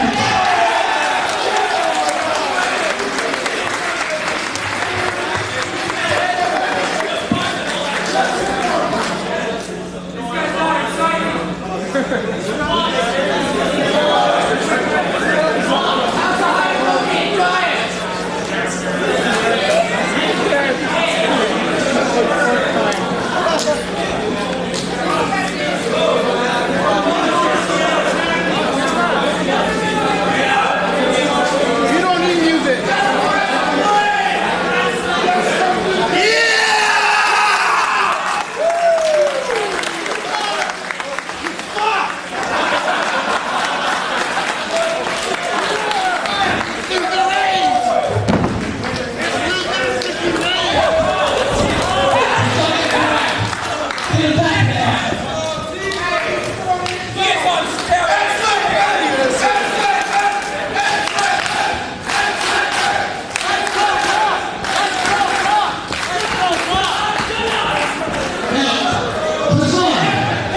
Hassan, correct me if I'm wrong, but the title match said Disco Machine and Excalibur.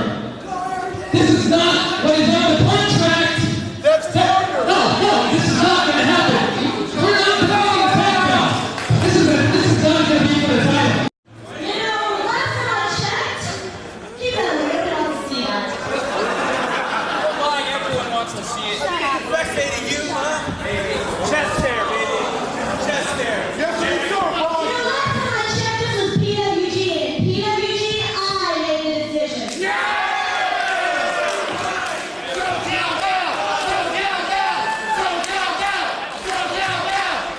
And quite frankly, Joey Ryan, I am sick of your constant interference.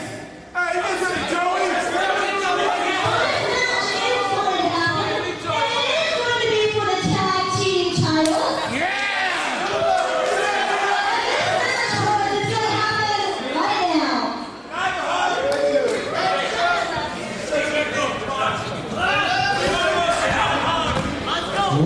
And now, the tag team titles, the PWG tag team titles, are on the line. Arrogance champions Scott Lost and Chris Wash with their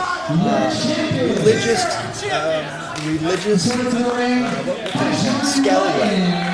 Joey Ryan.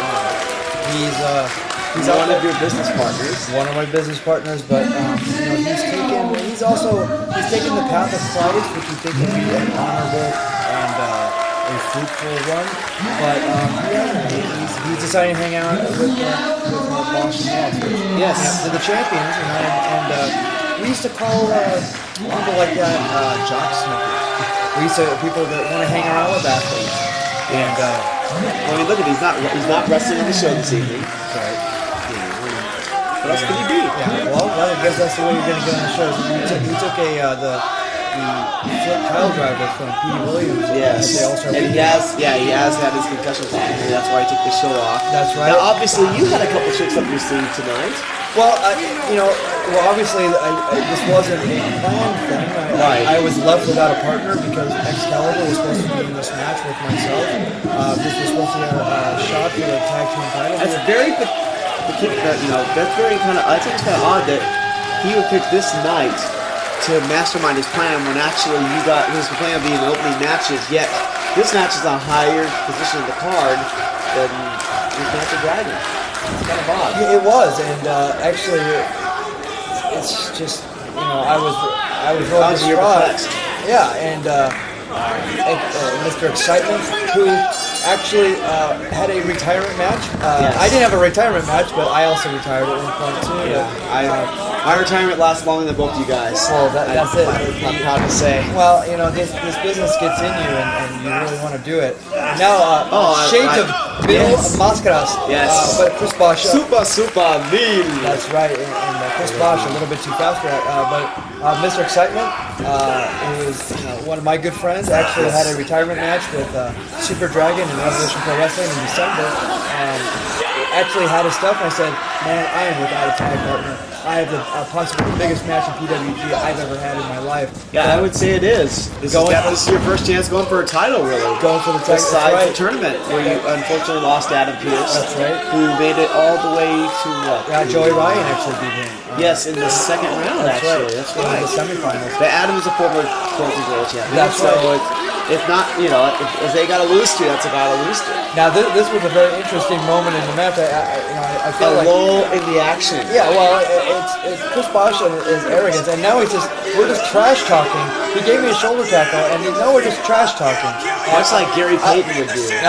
I've never been in a situation like this before. Yeah, this is kind of odd because you're not getting up either. I'm not getting up because I'm also trying to fool him as well. I'm trying to roll him. And so you have a plan here? I guess. I don't know. I don't know what my plan of attack was here. And Mr. Excitement should be staying in his corner. That's right. Well, he's taking the opportunity. Now Chris Bosch. Ah, there we go. Maybe he's just trying to fool me. And well, you guys are former tag partners too. So that's right. That's right. And now a drop kick. You guys have an idea of how each other works. That's right. And Chris Bosch. Geez, that's a lot of water Scott Loss has there. He's very, very unorthodox, Chris Bosch. Yes. Actually, both these men, but they're both the tag team champions in this career. Very effective. And now, and the longest reigning Forces World Tag Champs, I might add. That's right. That's right. And, by a long margin, I might add. And if it weren't for Top Gun Tall War actually melting down the belt and injecting them into his ass, they would actually be walking. They're the tag team champions, but they have no belts. Yes. They're actually in Top Gun Tall War's ass, and that's the kind of. I hope that our Commissioner Bauer is looking at this. I think she's working on a lot of things, and I think one of them is her team. Yes. So I don't think the belts are broken. But she did do you a favor because Arrogance did try to. Hey. No, I don't mean like that. No, because if you saw the footage, she came out before the match started. Because Arrogance tried to get out of this title shot by saying, we didn't sign for Excitement and Disco. We signed for Disco and Excalibur. That's right. But, look at this. Now. Mexican is it a Mexican Puerto Rican standoff? I think it's something from a Kung Fu movie. And Arrogance is very, very happy with himself. Oh, they're very arrogant. They're very arrogant. But Val did you guys a favor by saying the titles would still be on the line. I would have to say, she did me a favor in that respect. Yes, that's fair enough. I don't Mr. Excitement getting the worst of that. I don't want to say now. Let's see what kind of ring rust Mr. Excitement might have. This is his first match in 5 months. It's December. Actually, or 6 months. I guess technically it would be 6 months, but it was December and this is May. So, but it was at the beginning. Close enough. It was at the beginning of December, so there you go. The whole month. And now, Mr. Excitement. Oh, look at that. And now, a punch kick. Throwing the co-tag team champion back into the corner, almost a John Woo-like effect. And Mr. Excitement, all these men have wrestled and have plenty of history with each other. I know Excitement has beaten Scott Lost before. That's right. I don't think Excitement's ever been in the ring with Chris Bosch, but I know you've definitely been in the ring with both men. I've been in the ring with both men before. And you've definitely been in the ring with Mr. Excitement, both against each other and as a team, both here and overseas. That's right. So this is a very, we're both all familiar with each other. We've wrestled in, all wrestled in Revolution Pro, and you know this. The reason why that now excitement mocking me, but also getting a little bit extra added little punch in there. Yes. Not a little punch, but a little hip gyration. Yes. And now I understand what you mean, sir. and now a little hip gyration here as I go for the snap suplex on Scott Lost. And a lot of people. This is for the gold. This is for the Well, gold. even though there is no gold. For the tag team belts that are in Top Gun's ass. Yes. So we'll have to bring Top Gun and maybe we'll strap him Who around. knows where it is? He could have shit it out by now. That's right. And also, Some bum could have got a nice collection of gold. and now the front face lock on Scott Lost. And excitement, the past on Mr. Excitement, he actually started with yourself, Yes. myself, Super Dragon, Excalibur, in Revolution Pro Wrestling. He's actually was a tremendous competitor, winning many titles. In fact, the leapfrog, and I come down, and He actually got outsmarted there. yes, absolutely. Sorry Now, to admit that. Chris Bosh coming coming in in, outsmarted. and now that Seemed to be smarted, I should Yes. say. That looks like a bit smarted. my lower back and lower sack are in tremendous pain right now. Mr. Excitement helped give you a little favor there himself by distracting the referee to give you a little extra time to kick out. What a dick. Smart tag team wrestling. Thanks a lot, asshole. You distracted the referee so you have more time to kick out. Oh, I thought you were saying he was distracting the ref so you could see that double team maneuver on him. Oh, well, maybe so. I don't know. There you go. And now, I was going to give you a little extra time you needed maybe to get your win back. you always gotta get your win back.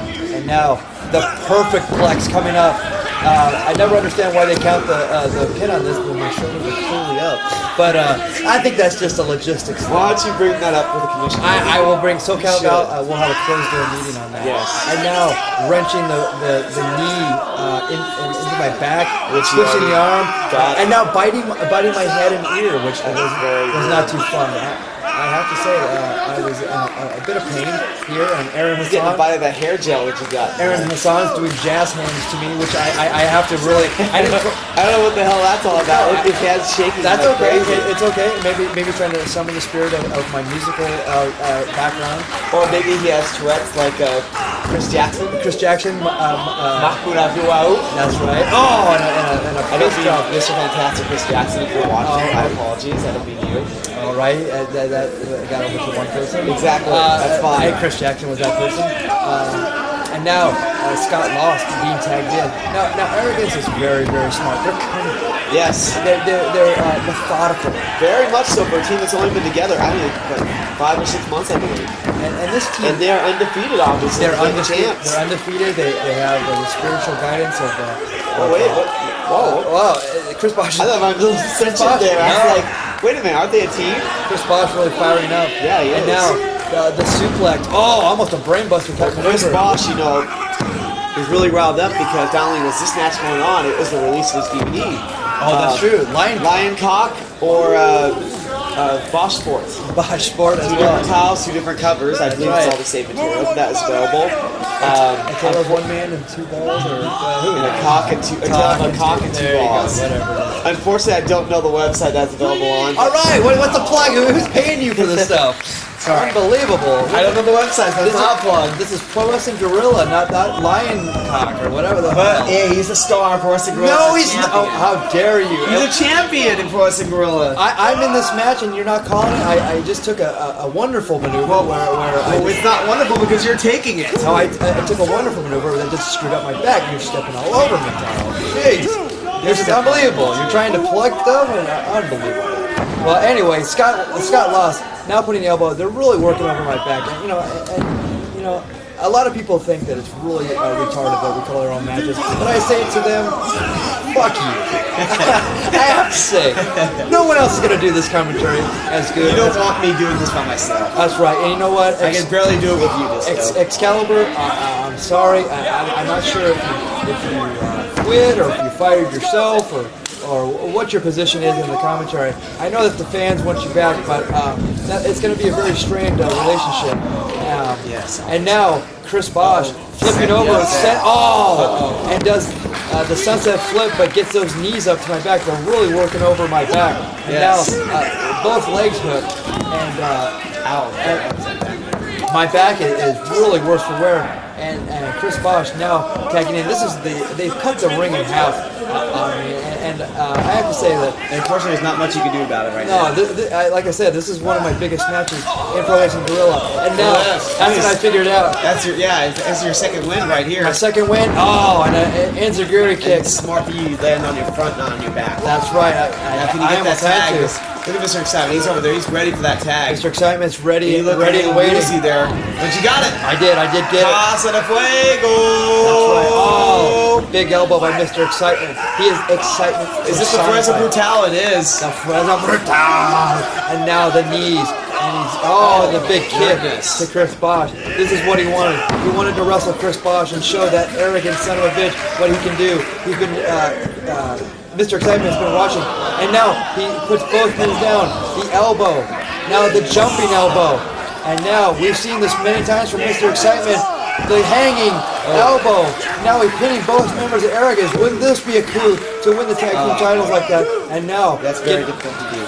Absolutely. I mean, imagine pinning one of our tag team champions, let alone both. And now whipping Chris Bosh in, and now going for the big running elbow.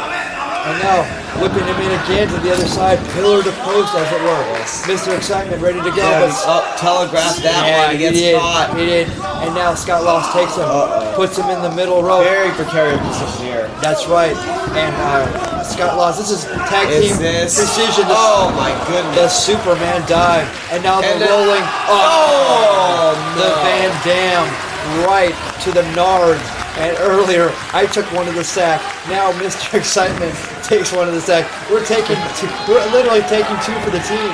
1, 2, and I have to. And the referee lets that go? I had to break that up because it's such a devastating maneuver. How did the referee let that go? I have no idea. I think, like I said, Aaron Hassan, this is his first time at PWG. Yes. Trying to make friends. Yes, not is, trying obviously. Not trying to piss He's off. trying to earn a job here, not get thrown out of the first day, I Trying guess. not to piss off too many people. And now, Mr. Excitement hitting with those elbows, the left and the right. And now, back, and now the 1-inch punch. The 1-inch punch. The most effective punch.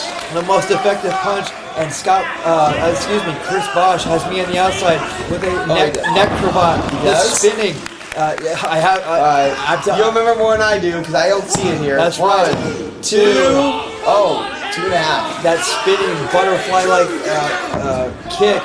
Just a gorgeous maneuver, even though I'm against them, Scott Lost is, they give him credit where credit is due. He's the professional. And now, Scott Lost and Chris Bosh bringing it in. They say they're gonna do a tag team maneuver, as I call it. Double. That's right, the duck under. And now, the Uncle Slam, or the Terry Bomb, as it's been called. And now, Mr. Excitement says, Disco, please go for your variation of the Exploder. I do. And Mr. Excitement, his signature maneuver, the Exploder into the corner. Not quite getting it all, but calling the Exploder.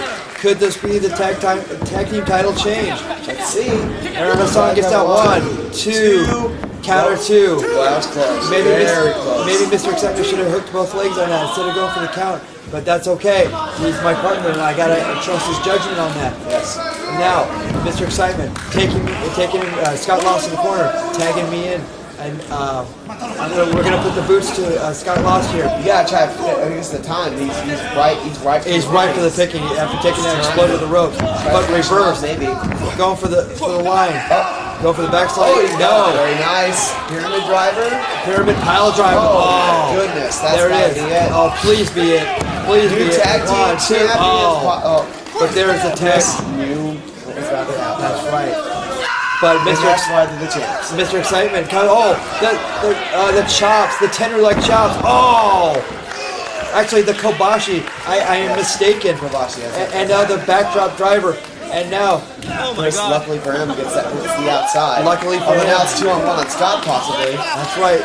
But actually, Mr. Excitement holding Chris Bosh at bay while I set up Scott Lost in the corner. What are you going for? I'm going for the top Actually, the super choke slam. Oh my goodness. That's right.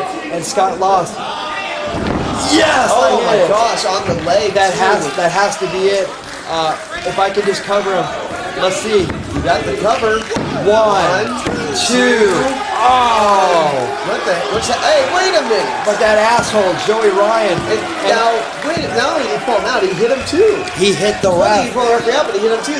He should be fined and he should be suspended. Well, Well- he's not wrestling as it is. As not, but you know, actually, I don't want him to get disqualified with the tennis racket. Obviously, you don't want to. Oh! And the super kick to Mr. Excitement. He is dazed. He is dazed and He definitely- confused, much like the Led Zeppelin song.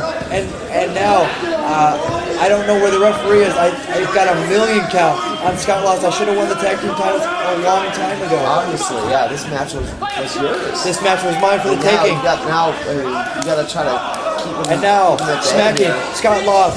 I'm gonna go for some. Oh, but actually, Oh, that the tennis there racket? we got the tennis racket right to the Joey back. Ryan, Shades very of, conspicuous there, even though the referee's out. shades of Jim Cornette. The tennis racket to the back.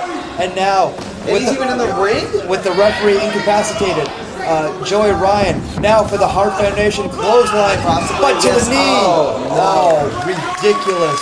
Oh, my back is still aching from that maneuver. And now draping Scott Lost on top of me. Unfortunately, it looks like Arrogance is going to steal this one.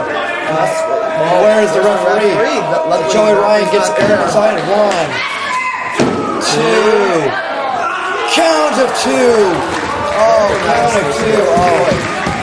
Lucky that wasn't a big cover there either. I'm very lucky that wasn't. Because Scott isn't really in the best shape either. No, not at all. Nobody in this match is really in the best shape at this point. Ross is the only one who has any real kind of energy going for him right now. That's right. And now, Scott Lost with the Northern Lights breaker, backbreaker on me. Oh, unbelievable. 1, 2, Joey Ryan pulled Mr. Excitement out of the ring. and Arrogance retains the PWG Tag Team title.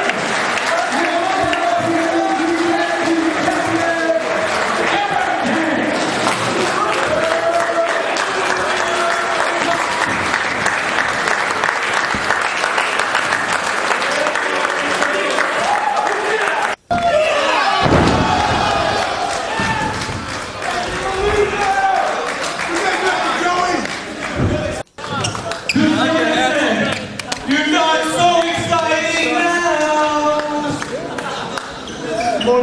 You're more like Mr. Gay. That's all I can think of. Yeah. Or like more like Mr. Unexcitement.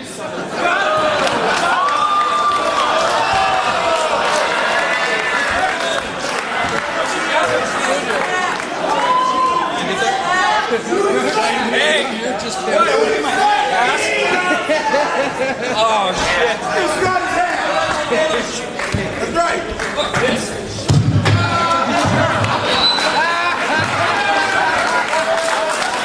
Chris, I got a chair! Chris! Hey, Chris, I got a chair!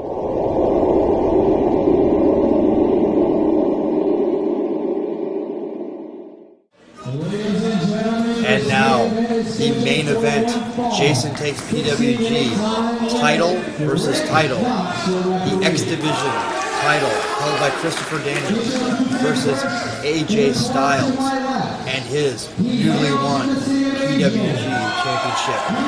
This is a match a dream match in anyone's book, a main event around the world. And it has been a main event in many places. But it's the first time they face each other one-on-one here on the West Coast that I know of. They did face each other in that forward, but this is one-on-one, title versus title, much like the Ultimate Showdown. Back at WrestleMania 6, that's the only thing I can think of in comparison to this, for that monumental level. And, you know, as much as AJ Styles is beloved by the wrestling community, this may be Christopher Daniels' turf. He grew up, he really He's from got his Chicago. He came out here several years ago. Has wrestled for many different promotions around here. This is his home. Well, AJ Styles, I believe, lives in Atlanta. right? And Gainesville, I believe, okay. in the Atlanta area. Definitely no slouch. Well, obviously he's the Pro Wrestling Gorilla champion. He beat Super Dragon to win that. He beat Samoa Joe also. The only man to defeat Samoa Joe by pinfall. Right. Or submission in Pro Wrestling Gorilla. The phenomenal one, AJ Styles, now a mainstay, both these men's mainstay, Yes. and the elite level of Pro Wrestling Gorilla. It's something that, it's a standard that we set. We set the bar high here at Pro Wrestling Gorilla, and AJ Styles and Christopher Daniels are perfect examples. And I must say, as hot as AJ is, you have to say in Pro Wrestling Gorilla right now that Chris Daniels is as hot because he had a streak there where he lost a couple matches. He lost to Bobby Kwanzaa in Bobby's last match. Then he lost to Tony Stradlin. And then after that, all of a sudden, boom, that was like a wake-up call almost for him. He's come back and he's been undefeated since then. It really has. And this feud is... This feud actually doesn't just exist here in Pro Wrestling Gorilla. All over TNA wrestling. Yes. This feud has been going for quite a long time. So these men really have it in for each other. Yes. And two of the top talents, and really trying to make a name for each other. Well, they definitely have names, but this is not only about one title, it's for two. Twice the amount of gold to take home and twice the amount of money to make as well. Tremendous it all comes down to the cash. Tremendous bragging rights are attained, and when I think of the great feuds that I've seen in my lifetime, when you talk about, I have to say, one of the greatest feuds I've ever seen is Dynamite Kid, Tom Billington versus Tiger Mask. Yes. Those classic matches where actually Dynamite Kid never really won. I thought you said wait a minute, I think he won maybe once by count out. Right, I believe. It was a tremendous feud. Whereas that was a one-sided feud. It was a memorable feud because it was really two. That sounds like a feud I was involved in for a while. Yeah, exactly. I mean, whereas yes, yourself and Super Dragon. Yes, it was definitely one-sided. Definitely one-sided, but basically, I just him throwing a stick. Well, I guess the point of my bringing that up is that, much like yourself, you gained your reputation by taking all of Super Dragon's offense and you really showed your true colors in the sport. Yes, you may have been not as experienced as Super Dragon, you may not have been as talented as Super Dragon, but you certainly held your own and really made a name for yourself, much like Dynamite Kid did against Tiger Mask. And Dynamite went even beyond that and it escalated further. That's right. Further fame, definitely in North America when we teamed up with Dave Royce. That's right. So this match in itself is like it has those same kind of similarities, but actually these two men are much more even, I would say. Much more even though Christopher Daniels has a few more years on him in the sport and has really done more in the sport than AJ Styles. AJ Styles is an up-and-comer and really almost, you can almost... But you have to say one thing. I don't know how much of an up-and-comer I can say he is at this point because he is a former world heavyweight champion. Well, that's what I was going to say. Yes. It seems like even he's an up-and-comer in the sport, but it seems like this is only just the launching pad for him. Right. He seems like destined for the stars. Oh no. And now Christopher Daniels getting in the face of a rather portly fan. Yes. And the portly fan doesn't really know what to make of it. And I think he's a little thrown off by this. Wow, this is a very uncharacteristic. Yeah, I don't know what's going on here. This is not like the Christianity we see normally. This is a very interesting Christopher Daniels. I don't think I've ever... But you know what? There's something that I don't know if he has in mind or not. In West World, there is a 20 count as opposed to most other feds in the United States. So he knows he has a little bit more time. He is experienced in Japan, so he is used to the 20 count as opposed to AJ, who doesn't really wrestle over there very much. Now this is... Come on. This is very uncharacteristic from both of these men to break down in the middle of a match to go and single out a fan. So very uncharacteristic. Yeah, and right here, it seems like they're more like getting each other out. I don't really know. Even though they definitely wrestled each other before, they're just waiting to see what they might pull out on each other on this night. Here at Wrestling World. For the gold, baby. This is for the gold, and then some. Well, let's go back and you know, AJ Styles, an amazing run here in PWG, and now a mainstay in PWG. Yes, I would say he's undefeated. The only match he lost that I could think of was a three-way with him.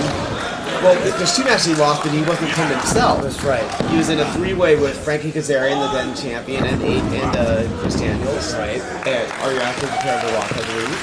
And I believe Chris Daniels was pinned by Frankie in that match. That's right. And then in that four-way, these men were not involved. That's in right. I believe they were scuffling with each other, if I remember correctly, while Generic got pinned by Kevin C. That's right. You know your history. Yes. Well, I've done my research. I have to be prepared in some way. Well, and I'm out of beer, so I'm kind of like, you know, you're out of beer, but you're full of facts. Yeah, somehow, yes. Somehow I'm full of beer too, so that's good. I'm full of beer and out of beer at the same time. Wow, that's okay. You know, there's always more beer and there's always more fun facts that I'll get out of you. Yes. Pulling the leg is AJ Styles, now floating over into the front face lock. Both these men, you know, it's just. I have to say, the crowd is very split. Yeah, very split. I think a lot is that the fans really like both these wrestlers because they're both tremendous in that ring. Both tremendous wrestlers. I don't think that anybody can say a bad word about either one of them as far as their wrestling ability because they're outstanding. I feel like they're at the top of their sport. I feel like it's redundant to even say that AJ Styles and Christopher Daniels are tremendous wrestlers, but you feel like it bears. Yeah, that's right. It bears repeating. And so you know what? You have a right to brag about these two men being your main event because you're in the partner of this federation.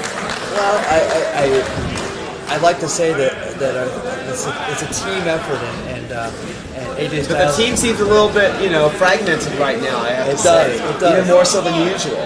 It reminds me of Robert De Niro when he took a baseball bat and he talked about teamwork and then smashed the head in of a nice portly man. Nice portly man. A nice portly man. He was a scumbag, but he's nice and portly. He is nice and portly. He wasn't doing anything mean at that time, but we got to our teamwork. I can understand, and maybe that's the way Excalibur felt. Yeah, you know what? And I do want to say this because I was watching what happened after the match. Plus, I was there anyway. You notice what Excalibur said to you when he left the ring? He said, "Come home," as if though he was trying to say, "Come on, come with me. You know you belong with me." Well, I was too busy. Now I know he's saying that, but at the same time, he's not returning your phone calls through the commentary. Yeah, that's very uncharacteristic of this. But I know you're not too thrilled what's going on, and AJ Styles doesn't seem to be thrilled with what's going on with some fans outside the ring. AJ Styles, I believe that's Johnny Fairplay. Yeah, that's Johnny Fairplay. And, well... Survivor and TNA thing. Yeah, well... Mouthing off to AJ, and AJ doesn't like that very much. And as far as I know, the fans don't really like that very much either. Johnny Fairplay, a perfect example that you really do not need talent to be famous in America or on television anymore. Johnny Fairplay, I'm not sure of his talents. I dare say, but you know what? We've talked too much about him already. We have talked about it. We have a big match going on. But I don't mind running him down a bit. They used to call Sammy Davis the triple threat. Sammy Davis Jr. He was a talented singer, a talented dancer, and a talented actor. Yes. The triple threat they used to call him. Yes. Then there's Johnny Fairplay. Yes.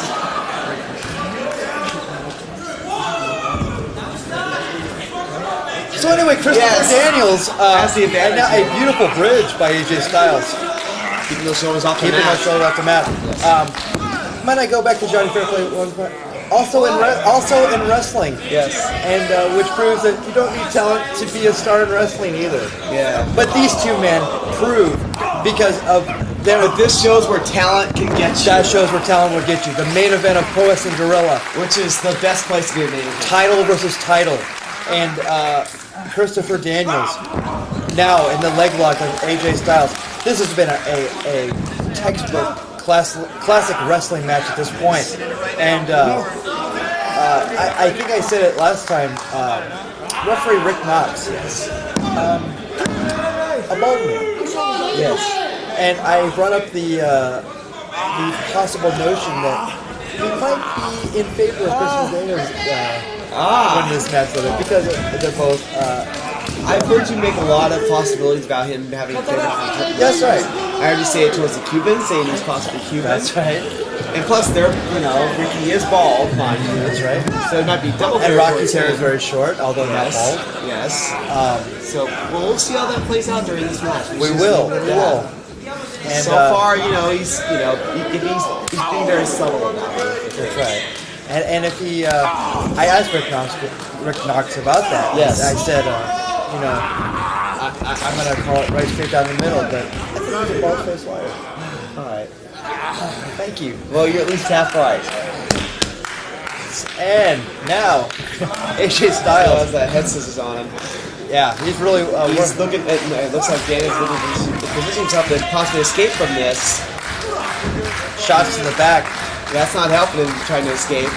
And very good move by AJ, turning back over. Because he's much more likely to escape out of that if he's in a better position. That's right. And now it's really choking him out. And it seems like AJ Styles.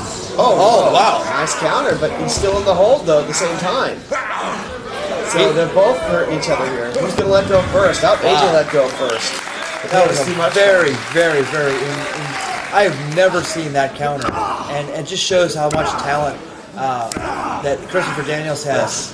To be in a move like that for as long as he's been in that move, and to have the level-headedness. That's ring smarts. That's right. Not street smarts, ring smarts. Street Smarts was a very terrible Christopher Reeve movie. Oh, God. You'll excuse me, fans, while I go outside and shoot myself. I'm sorry, I thought that's what you were bringing up. My apologies. I was going to say a terrible TV show, but who was on the TV show? It was a stupid thing. It was like jaywalking. All right, fair enough. I'm very sorry for knowing that. I'm sure Howard Stern said that you thought you would look at. Anyway, all right. I was going to make that, but you floored me with the Christopher Reeve. Yes, obviously I did. God rest his soul. Yes, Christopher Reeve. And now the big shoulder tackle, but no one's going down, and they just shrug at each other. Whatever. Wow, these two men going at it. It's Who will be first to go down? Oh, wow. They're going to argue who's going. Called him a bitch. That is not good. That's kind of rude. He's a little frustrated. Very frustrated. I've never seen Christopher Daniels like this. He is really. This is a very important match. This is a very important match. One of the most important matches he's ever had. Going to 2 gold. Maybe Rick Knox should run. Yeah, maybe so. But I think that's how he hurt his arm in the first place. Let's see. I believe he went in the ropes and tumbled out ungracefully. They're chanting the rock, paper, scissors to decide who's going to run. Why not? Why not? 1, 2. Now, Disco, I had to bring up rock, paper, scissors. But AJ Styles reneging of the rock, paper, scissors. No, he's called. Well, what do you do if you lose? You have to call for 2 out of 3. Come on, whenever you lose rock, paper, scissors, you have to call for 2 out of 3. Although when I see this, I have to bring up Hawaii because I was involved in the most fun game of rock, paper, scissors I was ever involved in with you, me, Mr. Excitement, and American Wild Child against two ladies in strip rock, paper, scissors. Tied up at 1 apiece. AJ Styles and AJ Styles goes up 2-1. Yes. Ixnay on the Echidnay. Yes. All I'll say is the men won that game. Well, we always do. Hopefully that'll be a new college game sweeping the nation. It can be a fun game, especially if you know Spanish. You can cheat. I'll just leave it at that. Oh, Christopher Daniels. Christopher Daniels got outsmarted there. Way outsmarted. He knew it was coming. And now, Christopher Daniels taking a seat at ringside. That'll be $15, Yes. sir. Take that money from him. That's right. We should have taken $15 out of his I'm pay. sorry, I should go over there and take that money from him. And that young fan trying to get a voice message from him, I believe. Is that a voice recorder or a phone? So I thought that's where that portly fan was sitting that he was I arguing think the with portly earlier. fan has gone home for the night. That's too bad. Hopefully he comes back because that would be $15 lost, courtesy of Christopher No, Daniels. if he got in the building, we got his $15. Alright. Yeah, but what about next time? If he doesn't show up, make Chris pay that 15.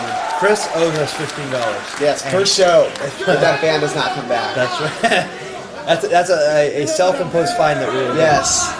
Because fines, I think, do need to be levied if they cause even mental pain to a fan. Some may call it a fine. Some may Yes. call it a penalty. Yes. I call it lunch money. Yes. Very good. Wow, single leg takeover by AJ Styles on Christopher Daniels. Right back in the center of the ring, and that's where he wants to be. That's where the match is going to be won. And trying to hook the leg there, hook the arm there, but not getting it. Chris better be careful here. Let it out like that because you got that He party just gets a shirt little on. lackadaisical, so he could be counted out here. Could be, you know what? That would be See right there, there's a 2 count. the title cannot be won on a count out or disqualification. Right, of course. So I have to say, Rick Knox, that cast, Yes. it scares me. It scares me. Yeah, I mean, imagine if you get thrown into that, man. You could be hit in the head with that cast and knocked out. Lose a match because of that? What an Absolutely. embarrassing way to lose a match. Exactly. Say, hey, how'd you lose your match? I got knocked out by a referee's cast. Actually, backstage, I was talking to Rick Knox. Yes. And it was a very funny situation. Not funny for Rick Knox, actually, but I had said something to him, and he had remarked, like, to the effect of, like, very animated, like, oh my god, like almost like I could have had a V8 thing. We didn't realize that he had his cast on. He hit himself in the head with his cast? Yeah, he knocked himself out. Oh my goodness. Yes, he knocked himself, it was Friday, he knocked himself out. And mind you, Rick has had that cast on for 2 years. And yet he still is knocking himself out. I know, exactly. He's become the ace cowboy Bob Orton Yes. of PWG. And it would be great if he had the protection on for Elector I hope he does. Yeah, I think that would be Because in the wrestling world, every injury has to be exaggerated by at least 3 years. That's right. That's right. That's why I'm retired. Your neck has been busted. Well, actually, if we go back, Tara, you had a retirement. Yes. But you actually didn't have a retirement. You wound up DDTing me. Yeah, why didn't you bring that up? And just changing your name. Yeah. So, Well, I did retire. My alter ego retired. that's right. But you had neck trouble then. You know. I had neck trouble. That was when my 2001. neck got hurt on that same Hawaii trip. That's where my neck got injured. Oh well, that was too bad. It was an evening in paradise, Yes, it was. With And- that ring that might as well as hard as this floor. but no paradise for AJ Styles as he has the arm wrenched behind him, and Christopher Daniels laying on top of it. Now he's digging the chin in and Wearing him out here. really wearing him out. Both these guys are wearing each other out. And where Because this is an important match. That's why they're taking their time. They want to win the gold. this is title versus title. Yes. Second place obviously gets you absolutely nothing in this case. You only get your own title to take home. You know, and that would be a horrible way to leave this match if you think about it. You know, not only, I mean, losing to Christopher Daniels is not, there's no shame. Right. No shame because he's one of the top wrestlers. And the same with AJ Styles. If AJ Styles beats you, people understand that you're the best in the sport even facing in the first place. But can you imagine coming to the ring with a beautiful belt? You're the representative of that company, and you're the best they have, and you're the best that proves it. But to walk out without it, Yes. that would be To an have a amazing. chance at 2 belts and walk away with nothing That would that's be. definitely not. And And now, plus, it's a lot of money that you're losing, a lot of prestige. And if you lose this match, you'd be knocked down the totem pole in both organizations. you know, And it takes a long time to get back to things. wrestling is like any other like for instance like boxing or anything. Where if you're the champion, if you're the champion of baseball, if you're the champion of tennis, people want you at their events. They're gonna pay the money for you. You're gonna get the endorsements. You're gonna get the lovely ladies. after the matches, or young gentlemen. Yeah, Who yeah, knows? your preference. I don't pry into a man's personal life. Right. But but I think that You have a point here? I guess my point is like this: you're gonna get more young boys if you're the champion. No, my point is that when you're the champion, you're gonna get those opportunities, and when you're a mid carder or coming up the ranks, you're not gonna get those opportunities. What I was just thinking was when I brought up that three-way with him, with these two gentlemen fighting Kazarian, that was in October of 2003. Right. This is Chris Daniels' first chance in the PWG Gold since then that I can think of. That's true. He had the four-way to have a shot at the title, but this is his actual first chance at winning the Voice of World title since then. So he's had a long time to think about winning this belt. That's your hero, huh? That means a lot. That I would think means a lot to him because it's the top belt in California, his turf, his home ground, where he lives and resides with his family. This is like I said, that's why this match is so important. He waited a long time for it. Yeah, absolutely, and And the money helps too. absolutely. That goes with it. And it's kind of weird that we've been saying that Christopher Daniels hasn't had a shot in that long because he's beaten some of the best talents in PWG. He's beaten some of the best talents around the He's world. beaten Kevin Steen. He's beaten Chris Hero. Those are the two that earned him the title shot on this show. He's beat. Going back, he's beaten the Hardcore Kid in the title tournament. Yes, he's he beat Nozawa. He beat Nozawa. He, if you remember correctly, he was with the Messiah. I believe he came out on the short end of during the Tango and Cash Invitational. I mean, that was one of his rare He losses. lost to Chris Hero and CM Punk, I believe. That's right. And actually, Christopher Daniels beat Chris Hero in an exhibition title That match was at the All-Star last Weekend. show, yes. He defended the belt twice that weekend. That's right. And against Chris Sabin and I'm sorry, not No, Chris it was. Sabin. I thought I just said who it was. But he beat Chris Hero. I believe it. I believe it was Chris Sabin. because he wrestled two Christies. Okay. And he'll only wrestle Christies. They said. I will Okay, only- but obviously he changed that because this one's for the gold. Yes.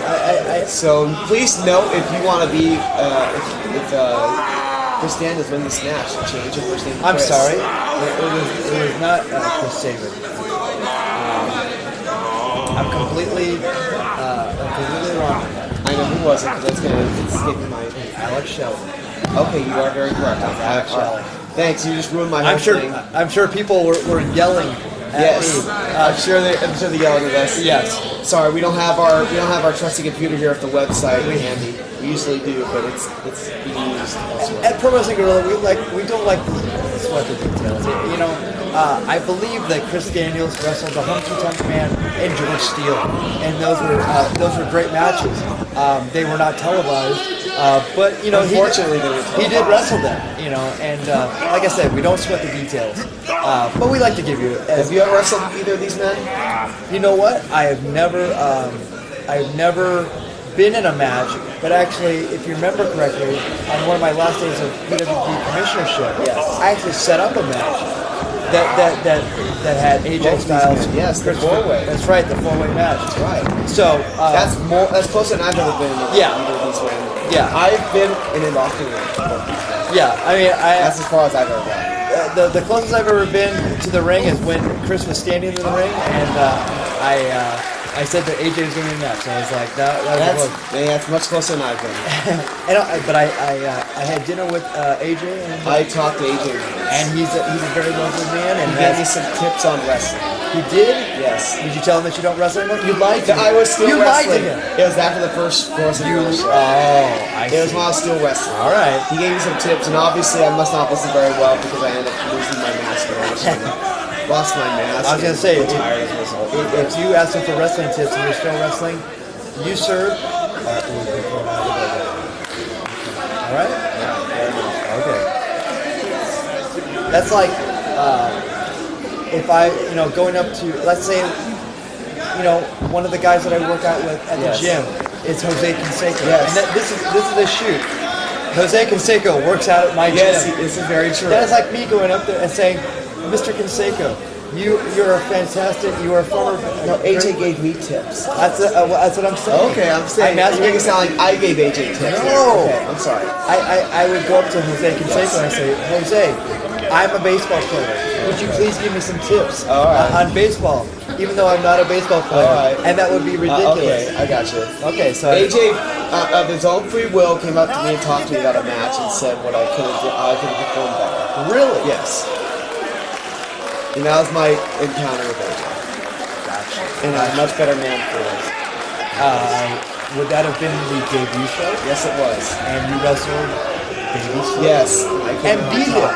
Yes. You were the big man of PWG. Yeah, I really was. And he saw a couple weaknesses I had in there and pointed them out to me and helped me out. Was one of them homosexuality? Did you drop that? He told me I shouldn't drink. Really? Yeah, he saw I was drunk in the room. Obviously, I didn't listen very well to that. But you know what? I'll take that back. I made sure I didn't drink till after lunch. There you go. Because I do respect the opinion of AJ Styles. That is, at the time, he was the world champion of NWA. This is true. It was a very prestigious title held by such fabulous wrestlers as Shane Douglas. But remember, he threw that title in the garbage. I know. He threw it in the garbage. He says, held by great wrestlers like the Colorado Kid. That tells you how far down the toilet that belt went. Wow. Until NWA restarted, and great wrestlers like AJ Styles brought that belt back to a prestigious level. Taro calling out Mike Rapano. Is it Rapano? I believe so. Wow. Even in retirement, he's still throwing out challenges. Oh, why not? But there were some great wrestlers who had that belt, of course. I don't need to go through the list. No, you have to. Whenever you talk about the NWA title, yes, you have. It's almost a standard. Like for instance, if Jim Ross was talking about Ron Simmons, yes, he would always put over that he was what the All-American for Florida State. Yes. Let's talk about Steve Williams. Yes, an All-American. Four-time All-American from Oklahoma University. Okay, let's talk about Kevin Sullivan.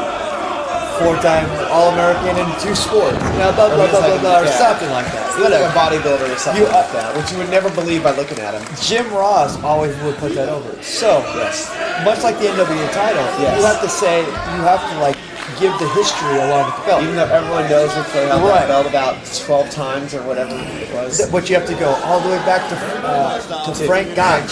Yes. And George Sabisco. That's right. George Hackett. We don't even know if these guys had the belt. I'm just going to name it anyway. Al Stringer Lewis. That's right. Jack Dempsey. Sorry. I believe Abbott and Costello held it for a very short time.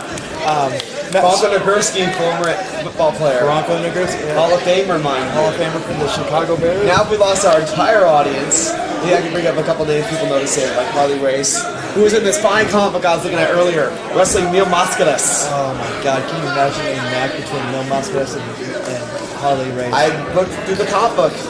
Somehow in the comic book, Harley Race was bleeding profusely and yet was another.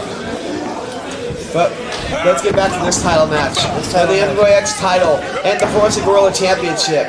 This match has been going on for quite a while now. I believe we're about like 20-25 minutes in at least. God,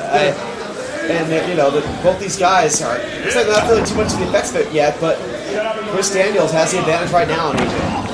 And really taking those punches and just bending them backwards. The foot. Chris might be a little frustrated here because he's resorting to, a little bit of dirty tactics here, dirty wrestling. You know what? And Chris Daniels in this feud, and I have to call it a feud. It actually didn't start in PWG. It's actually been extended in PWG. He's really taken the heel aspect, and we're not used to seeing that with Chris Daniels. Well, if you remember in that 4-way match, Chris wanted no part of AJ.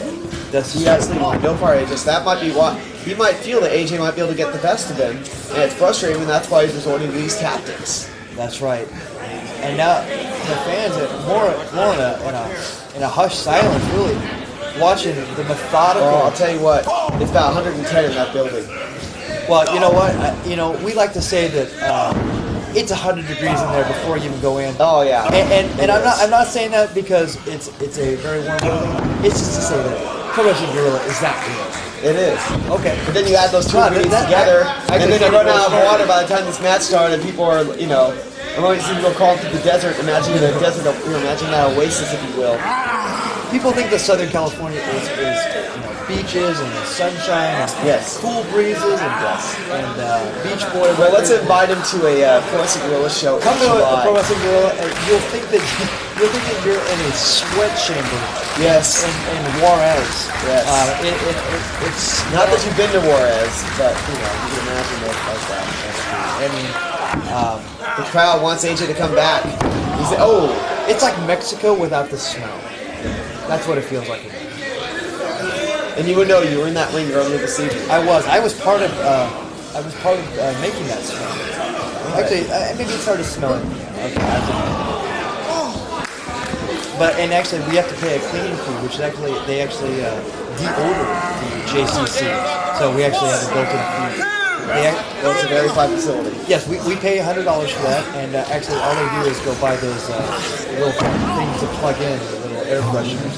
So 99% profit on that. Yeah. So we don't appreciate that.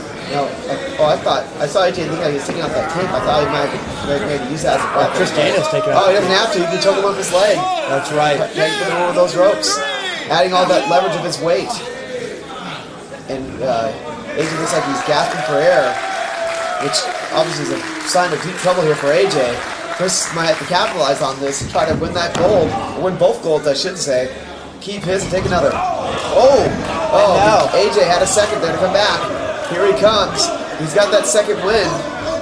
Now headbutt. Goodness. And now, wow, this is very uncharacteristic, and obviously, AJ Styles is no junkyard dog. I'm sorry, he does not have the. Well, there is no one like the Red Dog. There is no one like Sylvester Ritter. I'm sorry, and I'm sorry to give his shoe name, but I love the man. So, I wish he was my dad. I wish the junkyard dog was my dad. Said you had to have me adopted. I'm sorry. He adopted me at a very early age, and taught me. Yeah, early age 28, right? And taught me at a very tender age, Yes. the advantages of drinking club soda and vodka. Yes. And I have to thank you for stunning my growth like that. And You're welcome. and Now, I couldn't teach you headbutts like the junkyard dog. no, Because you might have been in that ring going for both these golds tonight. no, but you did teach me the thumb power slam, which Yes. I use.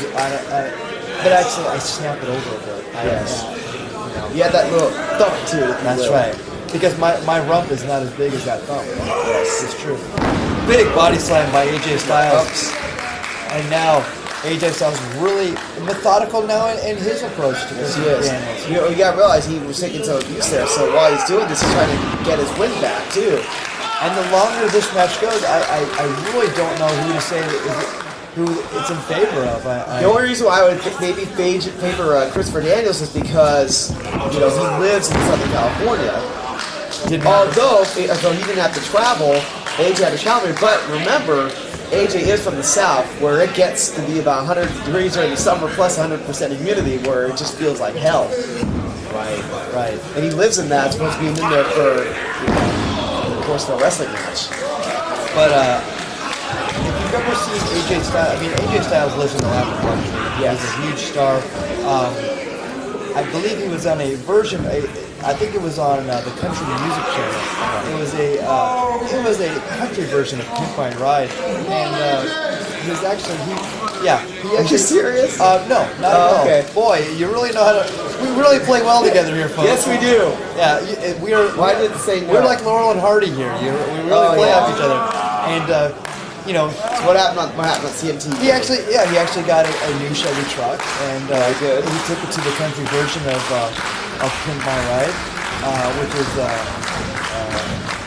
I don't know, fix her up my truck, as I think they call it. But he just all they did was. I'm just scared you're watching the Country Music. It's because AJ Styles on it. Oh my goodness! wow! That was your page book right there. Almost.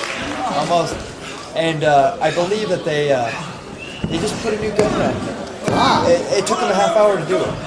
It took them a whole half-hour show. Half-hour show to do that. Yeah. And now, Very insightful. a big kick to the midsection.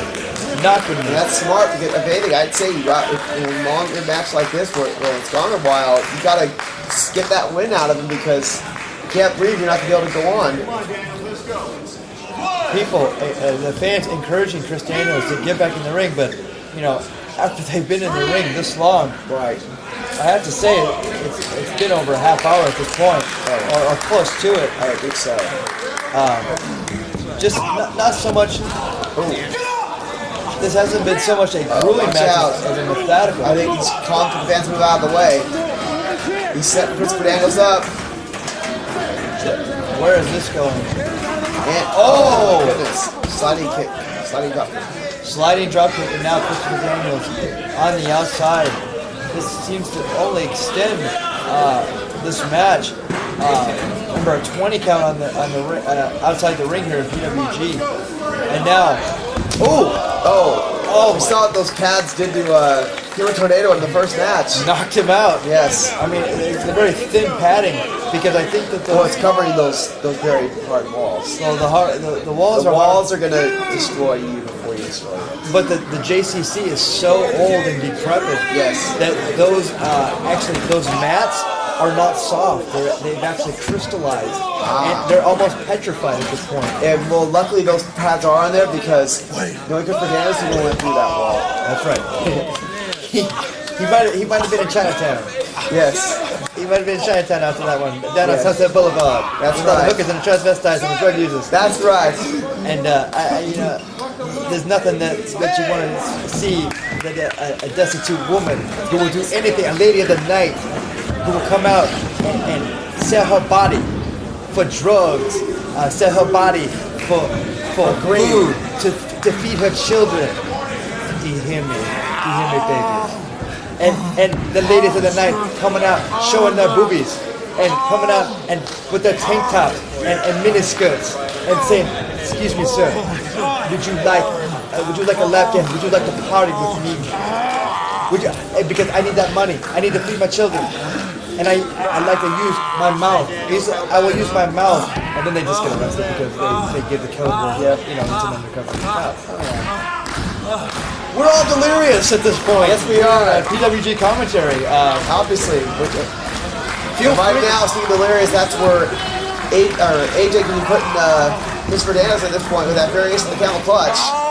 He's not getting much leverage. Now he got some leverage. Oh, he's got a ton of He leverage doesn't have there. the full hold on because he doesn't have the arms draped. Because he still has those arms where he can pull himself forward, maybe and reach the ropes. We'll see if he can do that. He's maybe about a foot or two away. I can't really tell from this angle for sure. AJ wants Rick Knox to ask him, and no surrendering there from Christopher Daniels. He realizes he loses his goal in addition to his shot at the other way. These men have been going at it for 30 minutes plus at this point.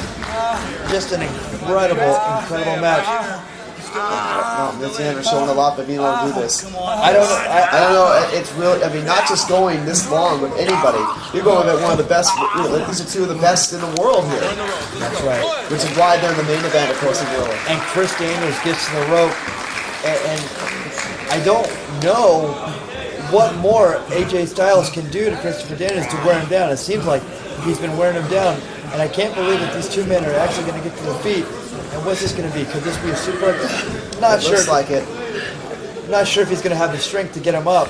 Well, let's see. And Yeah. he's holding him up for good Yes, he measure. does. Oh, and a Catch jumping the- one. Boy, he proved me wrong on that one. I shouldn't have doubted AJ Styles because he's such a talent. Yes. 1, 2. Well, while he had that camel clutch, it served a dual purpose because while he was hurting Chris, he was also trying to, get some ring back, get some of his strength back. If you will. AJ Styles commenting on how hot it is in the building, and I have to say, we may have to figure out some ventilation. Yeah, in future shows. I think it would benefit. I do remember that at the first show in this building for the anniversary show in July, a fan actually passed out. That's right. That's But right. the match, let alone the heat inside the building. And whereas we actually big sidewalk slam on the knee, backbreaker, a tight maneuver by AJ Styles, really cutting off. AJ really has control of it right here. But he might be able to finish him off. let's see, 1, 2. Took a while to get there, though. Yeah, That's the only mistake down he to made. 2. I was gonna say that young fan that passed out. Yes. We did not call the paramedics. We did not call for emergency help. We took it as a compliment. We thought that the show was so good that the fan actually passed out, and from all the excitement that she had been through. And Well, maybe that's what it truly was. you know what? I figure it's at least a combination of the two. I would have to say so. I'd like to think that and that's what I brag about, quite frankly. Whereas it may have been irresponsible. I think that it was, I took a little pride in it. Hey, I don't blame you. We worked very This is hard. your company. This is part. You're part of this company. You gotta take whatever you can get. Well, we work very hard at this, and so when we see people, we always see her like, they're rolling around laughing, or that they whatever analogy or description you want to use. Yes. Look at that reversal there. I don't know if you saw the Indian Deathlock on, and Christopher Daniels was able to turn it over and reverse it. Sorry to interrupt you there, but this could be it here. But that's a very nice submission hold right there. That's, I bring up the Indian way earlier. If I remember correctly, I saw Harley Race win the world title with the Indian Deathlock from Terry Funk. Amazing. And so, that was the Indian Deathlock. If you go out, I come from Arizona. Yes. I grew up in Arizona. I would drive down what would be the reservation part of Arizona. Yes. And I would actually see Indians with that maneuver. Really? Yes, on people. So it actually is properly titled. It is properly I'm titled. glad to know that it is. Some people think that maybe. I've never seen a camel do the camel clutch. Oh, well, look at this. Go for the springboard, but Rick Knox getting in the way. Oh! Wow. Neck breaker off the ropes. I have never seen that. And unfortunately for AJ, ripped off the ropes and hit the floor to make it even worse. That is a very, very ingenious maneuver. And Yeah, but it's not ingenious when you can't get him in the ring and pin him, unfortunately. the title must be won, so they're going to have to extend each other a little bit more. Yeah, because if he wins by count, he doesn't get the gold. But I mean, I would have to say, Yes. it's not it's a victory nonetheless over the PWG champion. But you are about not winning the title. They do not want to win this match by count. No, It all comes down to pinfall or submission because they want more. They want the money and the gold. no. Because once they have that gold, you get a lot more money. Oh, When you've been in the ring this long, or as long as they have, you want to win the match. You don't want to just come up with a count-out victory. oh yeah. You don't want to come up short at this point because you put so much effort into it by going in like 35, 40 minutes, whatever long it's gone. The fans on the other side of the ring asking for an over here, but Christopher Daniels does not take requests. Yes. Not at all. And The only request he's going to take is his own because this is for the gold. Chris Daniels is not the fan favorite. Not so much the fan favorite, but he's not playing to the fans. He's not playing to the fans one bit, and could care less about the fans. He only cares about the PWG title. Oh, and who can blame him? It's a very prestigious title. As is the X-Men title, obviously, because he holds it. He gets prestige just himself. We have AJ's a holder of that too at one point. we've been saying that Christopher Daniels, winning the PWG title would be good for him. Yes. Let's imagine, AJ Styles, a former X Division champion himself. So to extend his feud and go back into the pay-per-view, I believe that he was in line. Actually, it was the pay-per-view was 2 days after this show. Yes. To walk in with the X Division title. Going at he's wrestling Jeff Jarrett actually for the Wrestling heavyweight Jeff Jarrett. title. That's right. The show is on a Friday. That show's on a Sunday. Yes. To walk in Which with- makes a lot of sense because we're talking about Game 5 with the Suns happened earlier tonight. This side wanted something? And we have not seen what happened on that pay-per-view. I'll leave it at that. I don't know really what happened there. No? Not really. Okay. So fair enough. All I know is that he was wrestling Jeff Jarrett for the world title. That's right. And So actually, that pay-per-view could play an effect on this match also, because AJ's mind could be elsewhere, going for another world title after this. He could walk out after this week with 3 belts. It's true. Depending on how this match plays out. it's true. And meanwhile, Christopher Daniels, Big knee to the back of it. And now, really, isolating that neck, and almost like, I would have to say modified camel clutch. With the knee to the back. He still has, he has leverage with the knee. He's pulling back on the neck. And actually in a very bad position here. The fans, get behind AJ. Chris doesn't look like he likes that too much. No, not at all. Behind AJ. And really wrenching the neck. Now, AJ Styles actually getting to his feet, getting the elbow to the midsection, to the solar plexus. Yes. I love using that I term. don't blame you. So he hasn't got, but he's still holding on. It's the only time that Joe uses the word solar plexus, but in wrestling. Another shot to the gut. Oh, The referee's not doing anything about that either. With close fists. Oh. Rick Knox loves to make friends as well, so he wants to see a winner in this match too. Well, he's a senior official, so obviously he's made some good friends. That's right. Well, he don't want to see senior official without a fault now since the other referee is his first shot. Wow. Going for the slingshot underneath that bottom rope, and there's just nowhere to go on that one. That's a very tough maneuver on that neck too, which he was just. That's right. He's got the front, and he got the back now. He's got. Earlier talking about this being a very dangerous position. Let's see who gets the best of this. I believe I just heard 40 minutes have elapsed in this match. So with a 20 minutes to go in the time limit, and this match is going to have to be won. I have a feeling that this match will be won in the middle of the ring. I don't care That's how long. why this match was booked. We want to see a definitive winner. That's right. Oh, God, the neck. That's why Val made this happen and was able to pull it off for the title versus title. It had to be title versus title because the PWG fans demanded it. They said that, and AJ Styles actually demanded it. Said that, I'm the PWG champion. I won it from Super Dragon, and I'm not going to duck anybody. And I'm going to go against the And top. obviously Chris Daniels didn't duck at anybody either because he decided, you know what, I know I'm the best. I've got my goal to prove to you how good I am. That's right. That's right. This is definitely for bragging rights. Oh, some martial arts there by Chris Daniels. Very uncharacteristic of him, but it has been effective. That's right. Because, right now, AJ's down. And now Christopher Daniels going for the backside. But oh, only two. Only a 2 count. Where AJ Styles came up with that burst of energy, I'll never know. That was out of desperation. Completely.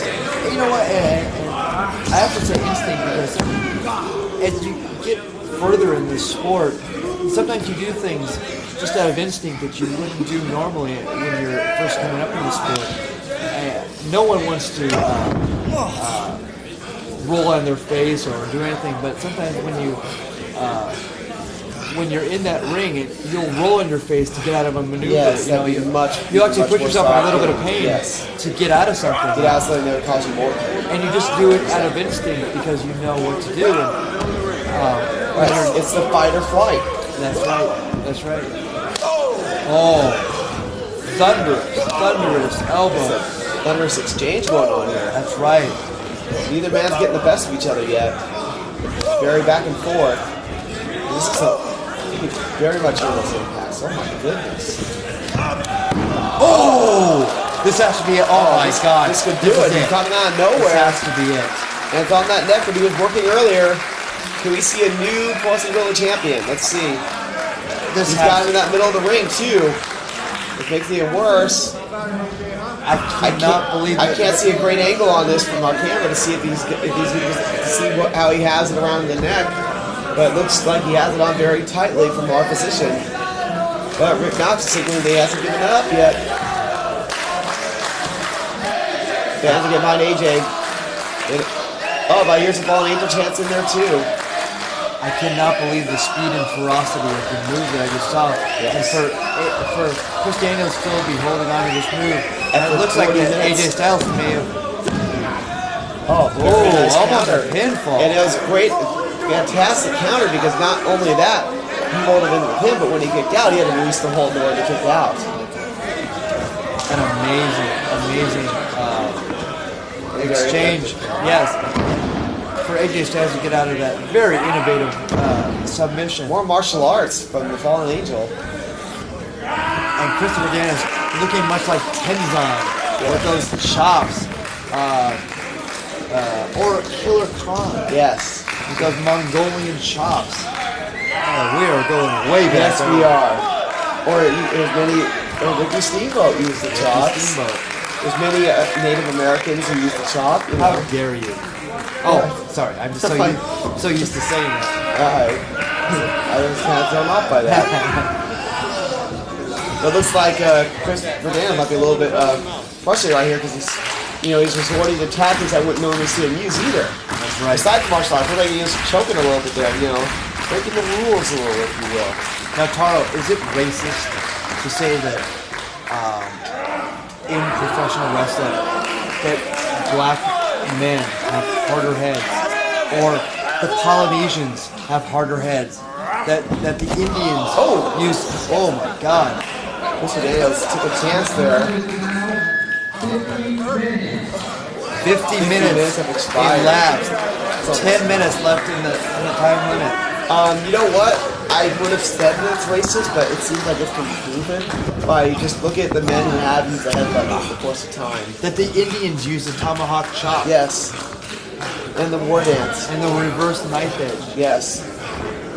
I mean, there's been... Or the bow and arrow. Yes. If you look at the wrestlers who use those moves, you would think that stereotype it's stereotype for a reason in that case, because you would see men like the Ron McDaniels and the Chief Day Strongbos and the Tatankas use those chops. Or you see people like Superfly Jimmy Snuka, Junkyard Dog, using those headbutts. You see, I've seen other Samoans, like the head shrinkers using those headbutts. Afa and Sika. Yes, the Wild Samoans, yes. There's a reason why they got lumped together, and that's because they use similar holds.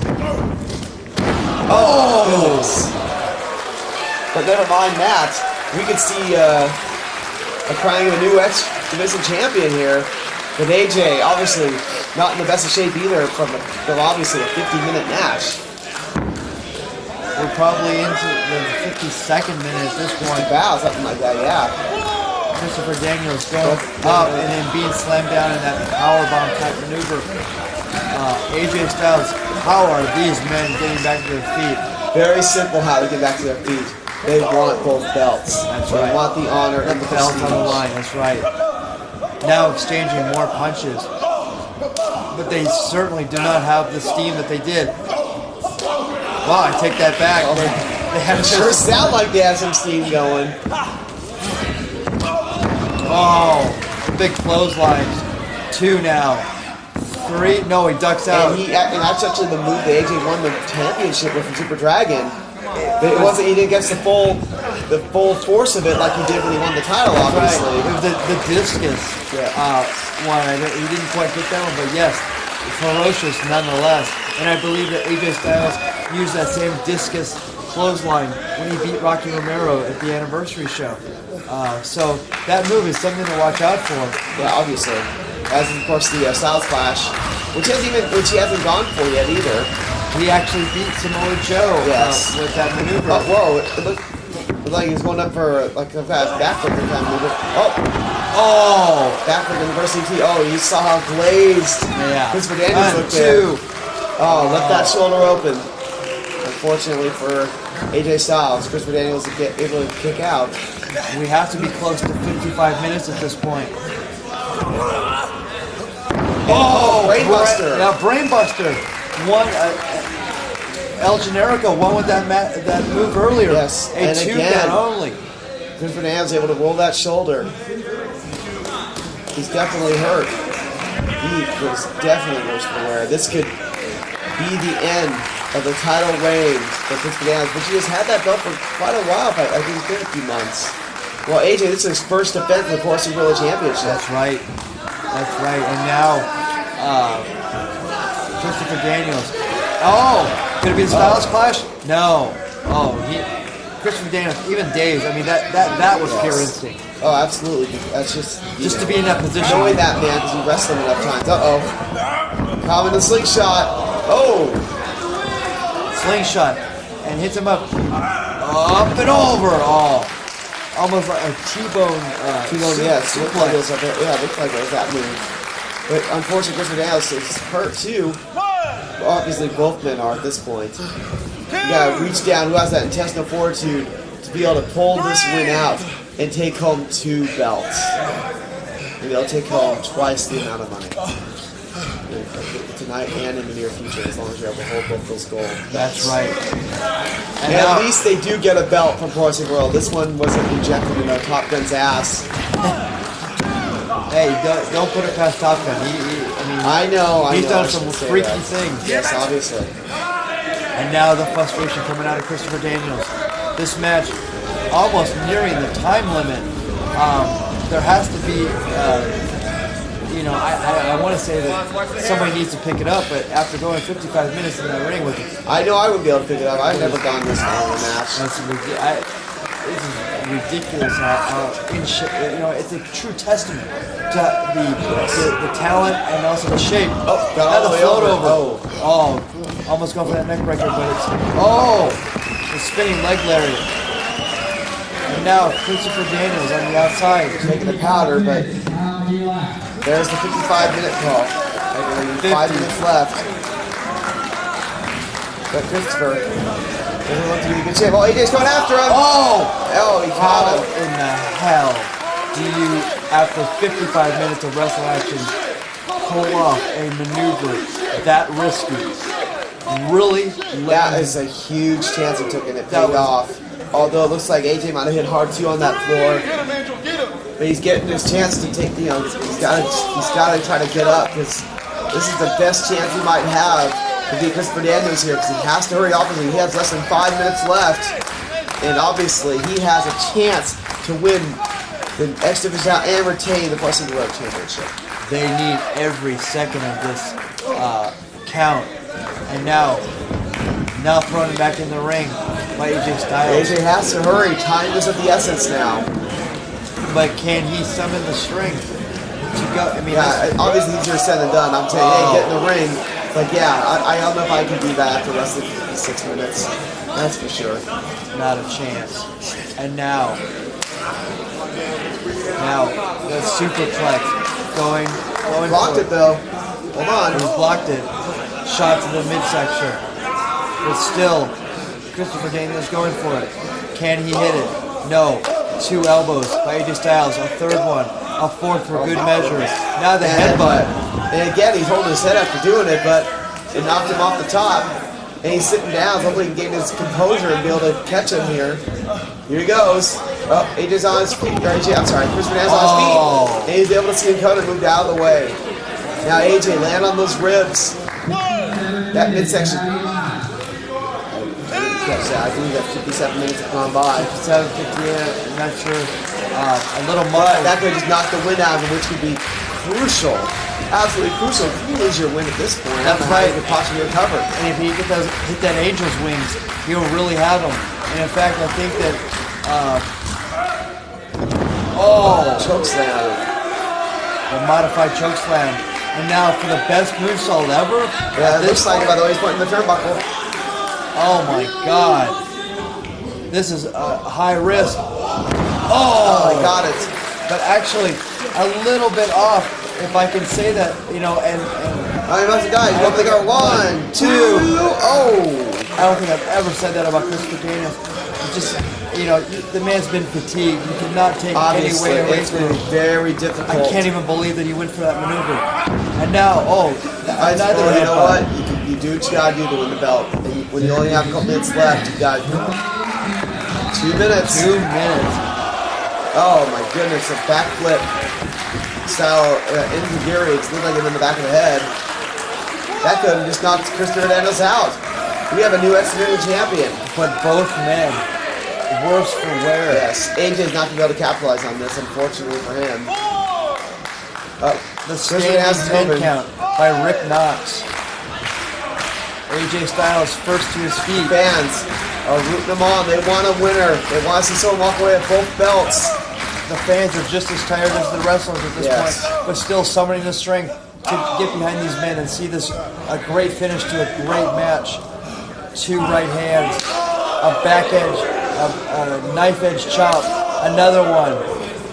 But Christopher Daniels says, I'm not taking that anymore. There's adrenaline flowing right there. All adrenaline. The backhand chop. Now they're just exchanging them.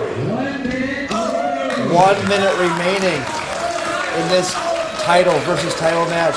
Christopher Daniels, AJ Styles. Really put it on the line. Obviously the best pro wrestling world has to offer right here. That's why they're facing each other in this match. They've gone almost an entire hour and they're both still standing. And look at it, he's KOing him right here, it looks like. Yes. AJ might have a chance here to pull it away, to pull it off. 30 seconds. Uh-oh, he caught him. Oh, so the flip. Do we have a new champion? No. Oh, he caught him. He's going for the South Splash. Could be a South Splash right here. This could do it if he can hook it. He's fighting it. He's running out of time, though.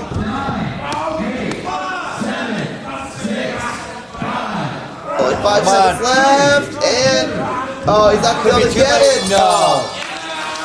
And that's it. A time limit draw. Both men retain the titles. Thank you. Thank you to Taro. Thank you for enjoying Jason Takes PWG. We'll see you next month, June 11th at PWG.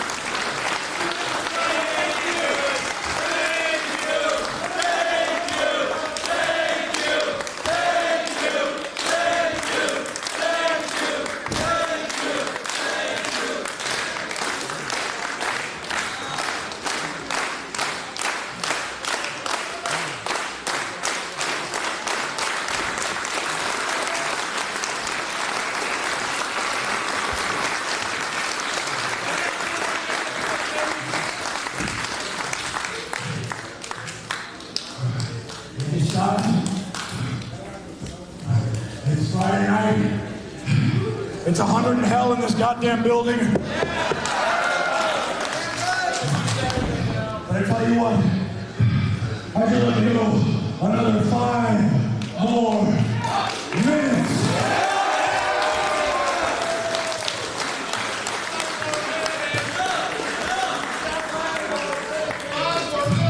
How would you like to see us go 5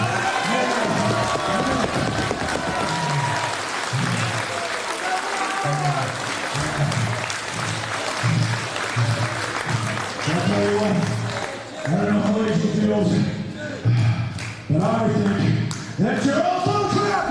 I'm not doing another 5 seconds for you folks. You got plenty of Chris Daniels tonight.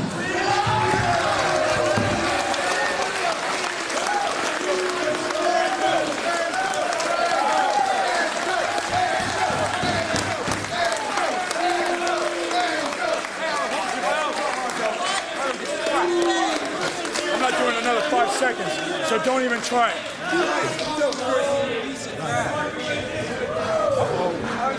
Have a seat. Anytime, anywhere, any place. You know that's the phenomenal one? We can do it anywhere you want. Whether it be for this title or the exhibition title. You want 5 more minutes?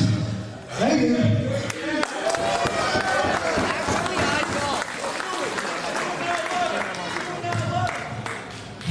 You people want 5 more minutes? You want 5 more minutes?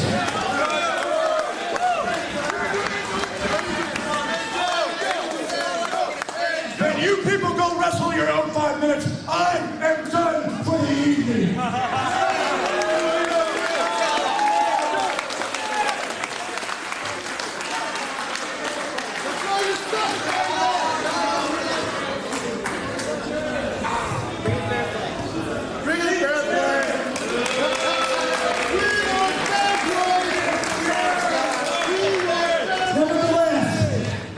Just as long as you got what you paid for, I'm happy with that.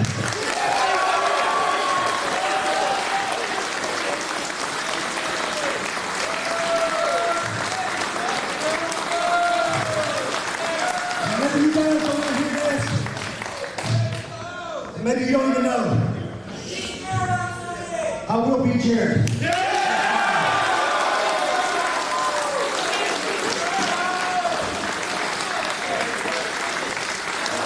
And it's not to win title after title after title. What's up, everybody? I have got to say, that was an awesome match. It was. Do you agree? It was. I like that match. Yeah, I mean, shit. That's just the perfect match I've ever been in so far. That was pretty fun. You want some of this gift? I don't know if you can handle the Sunny Dizzle. Hey, I'm genetico, amigo. Oh. See, Wait a minute, I want some too. I bet you do. I think, better yet, we need to go out and party, baby. Don't you think? We need to break it down. Break it down. Damn. So, are we going to sign off? Are we going to sign off? Bye,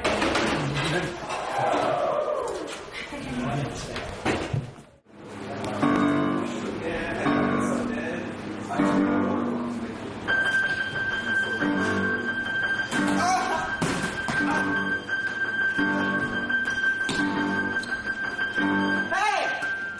Stop playing that! It's supposed to be Friday the 13th, not Halloween! Halloween's in October! Why? Think they celebrate it? You don't get it! It's not Halloween! Wasn't supposed to go down like this. This was my PWG debut. I had SoCal Val between my legs. The crowd was going nuts. And I mean nuts. Maybe even two. Kevin Steen, you pulled it off. Technical wizard. But again, I came a little short. Guaranteed the next time I do come back, no, it won't be this close. I'll take it down with about this much. Anyone who wants to get in my way, the XXX Sex Express, Sexy Eddie is gonna run right through all of them. I'm gonna pick a girl next time, pick a girl in the ring. I'm gonna do my thing, then I'm gonna kick some ass, and then guaranteed, like after every show, post-match blow, guaranteed. And then we'll see what goes on at the hotel. But enough about the after party. I'm gonna get my mind set. The next time you will see me, you will definitely see a win. Who knows, possible gold around this beautiful waist. I'll have a girl around my waist and gold. I can see it now. It's looking good. The future's looking up. The cock is going up. Definitely gonna be rocking out with my cock out. PWG coming soon.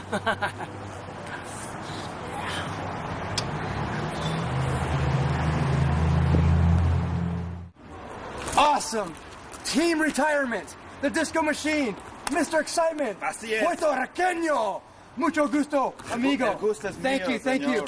I'll tell you what, we came this close. We're so close in that bastardo Joe Ryan stick his nose in the business. Before we can even get those belts around our waist, you see Joe Ryan like a cobarde, a coward, coming over here and taking it away from us. Right as we were about to snatch the belt, and the victory was so close, I could taste it. It was right there. We had it. I had the perfect partner. And Excalibur, you started a war that I don't know if you can finish. That's right, you don't go after Super Dragon without getting an ass beating. And that's what you got tonight. You may have got your hand raised, but you're gonna lose this war. But I got Mr. Excitement on my side. We're back where I started. I started with this man. And it's unbelievable. 5 years later, we are back together, stronger than ever. And we want another shot at the tag team belts. We came this close. Títulos. That's right. And if you're scared, Scott Bosch and Chris Lost, that's right. I said it. And He I mean meant it. I mean it. If you arrogance and Joey Ryan, you stick your fat ass in our business again. Yes! You saw one at the end of the match, exploded for that cabron. And that's what he's gonna get more of if he stick his nose in the business again. The Disco Machine, Mr. Excitement, Team Retirement, coming to a city near you.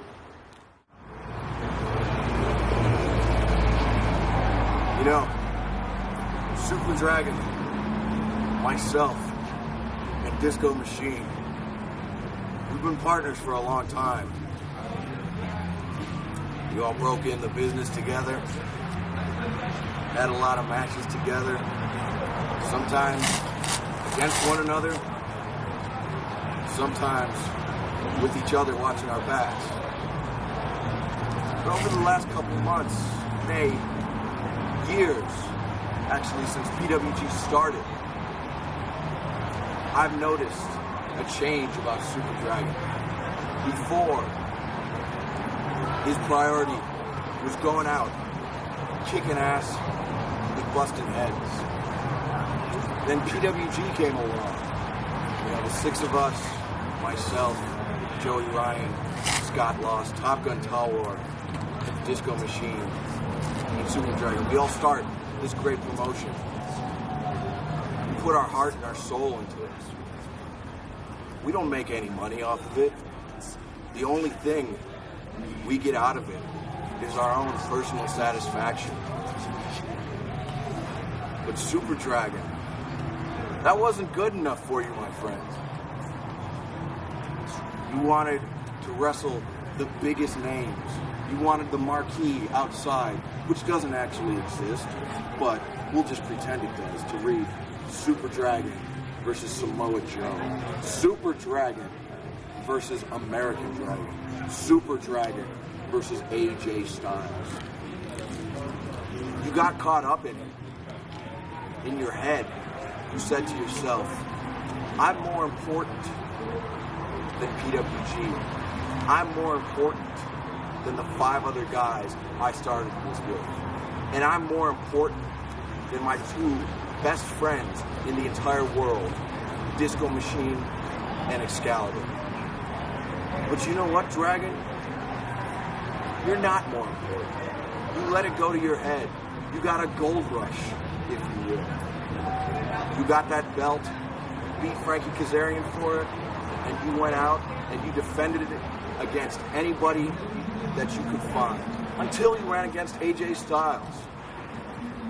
And he was just too much of a man for you. The Super Dragon I knew, the Super Dragon I broke into the business with, he would have handled AJ Styles easier than wrestling Sexy Cheetah. But around the time that your mind started deteriorating, that you started to lose focus, entered a man who I have the utmost respect for in professional wrestling. A man who impressed not only myself, but fans across the world. This man has been to Japan. He's been to his home of Montreal, Quebec, Canada.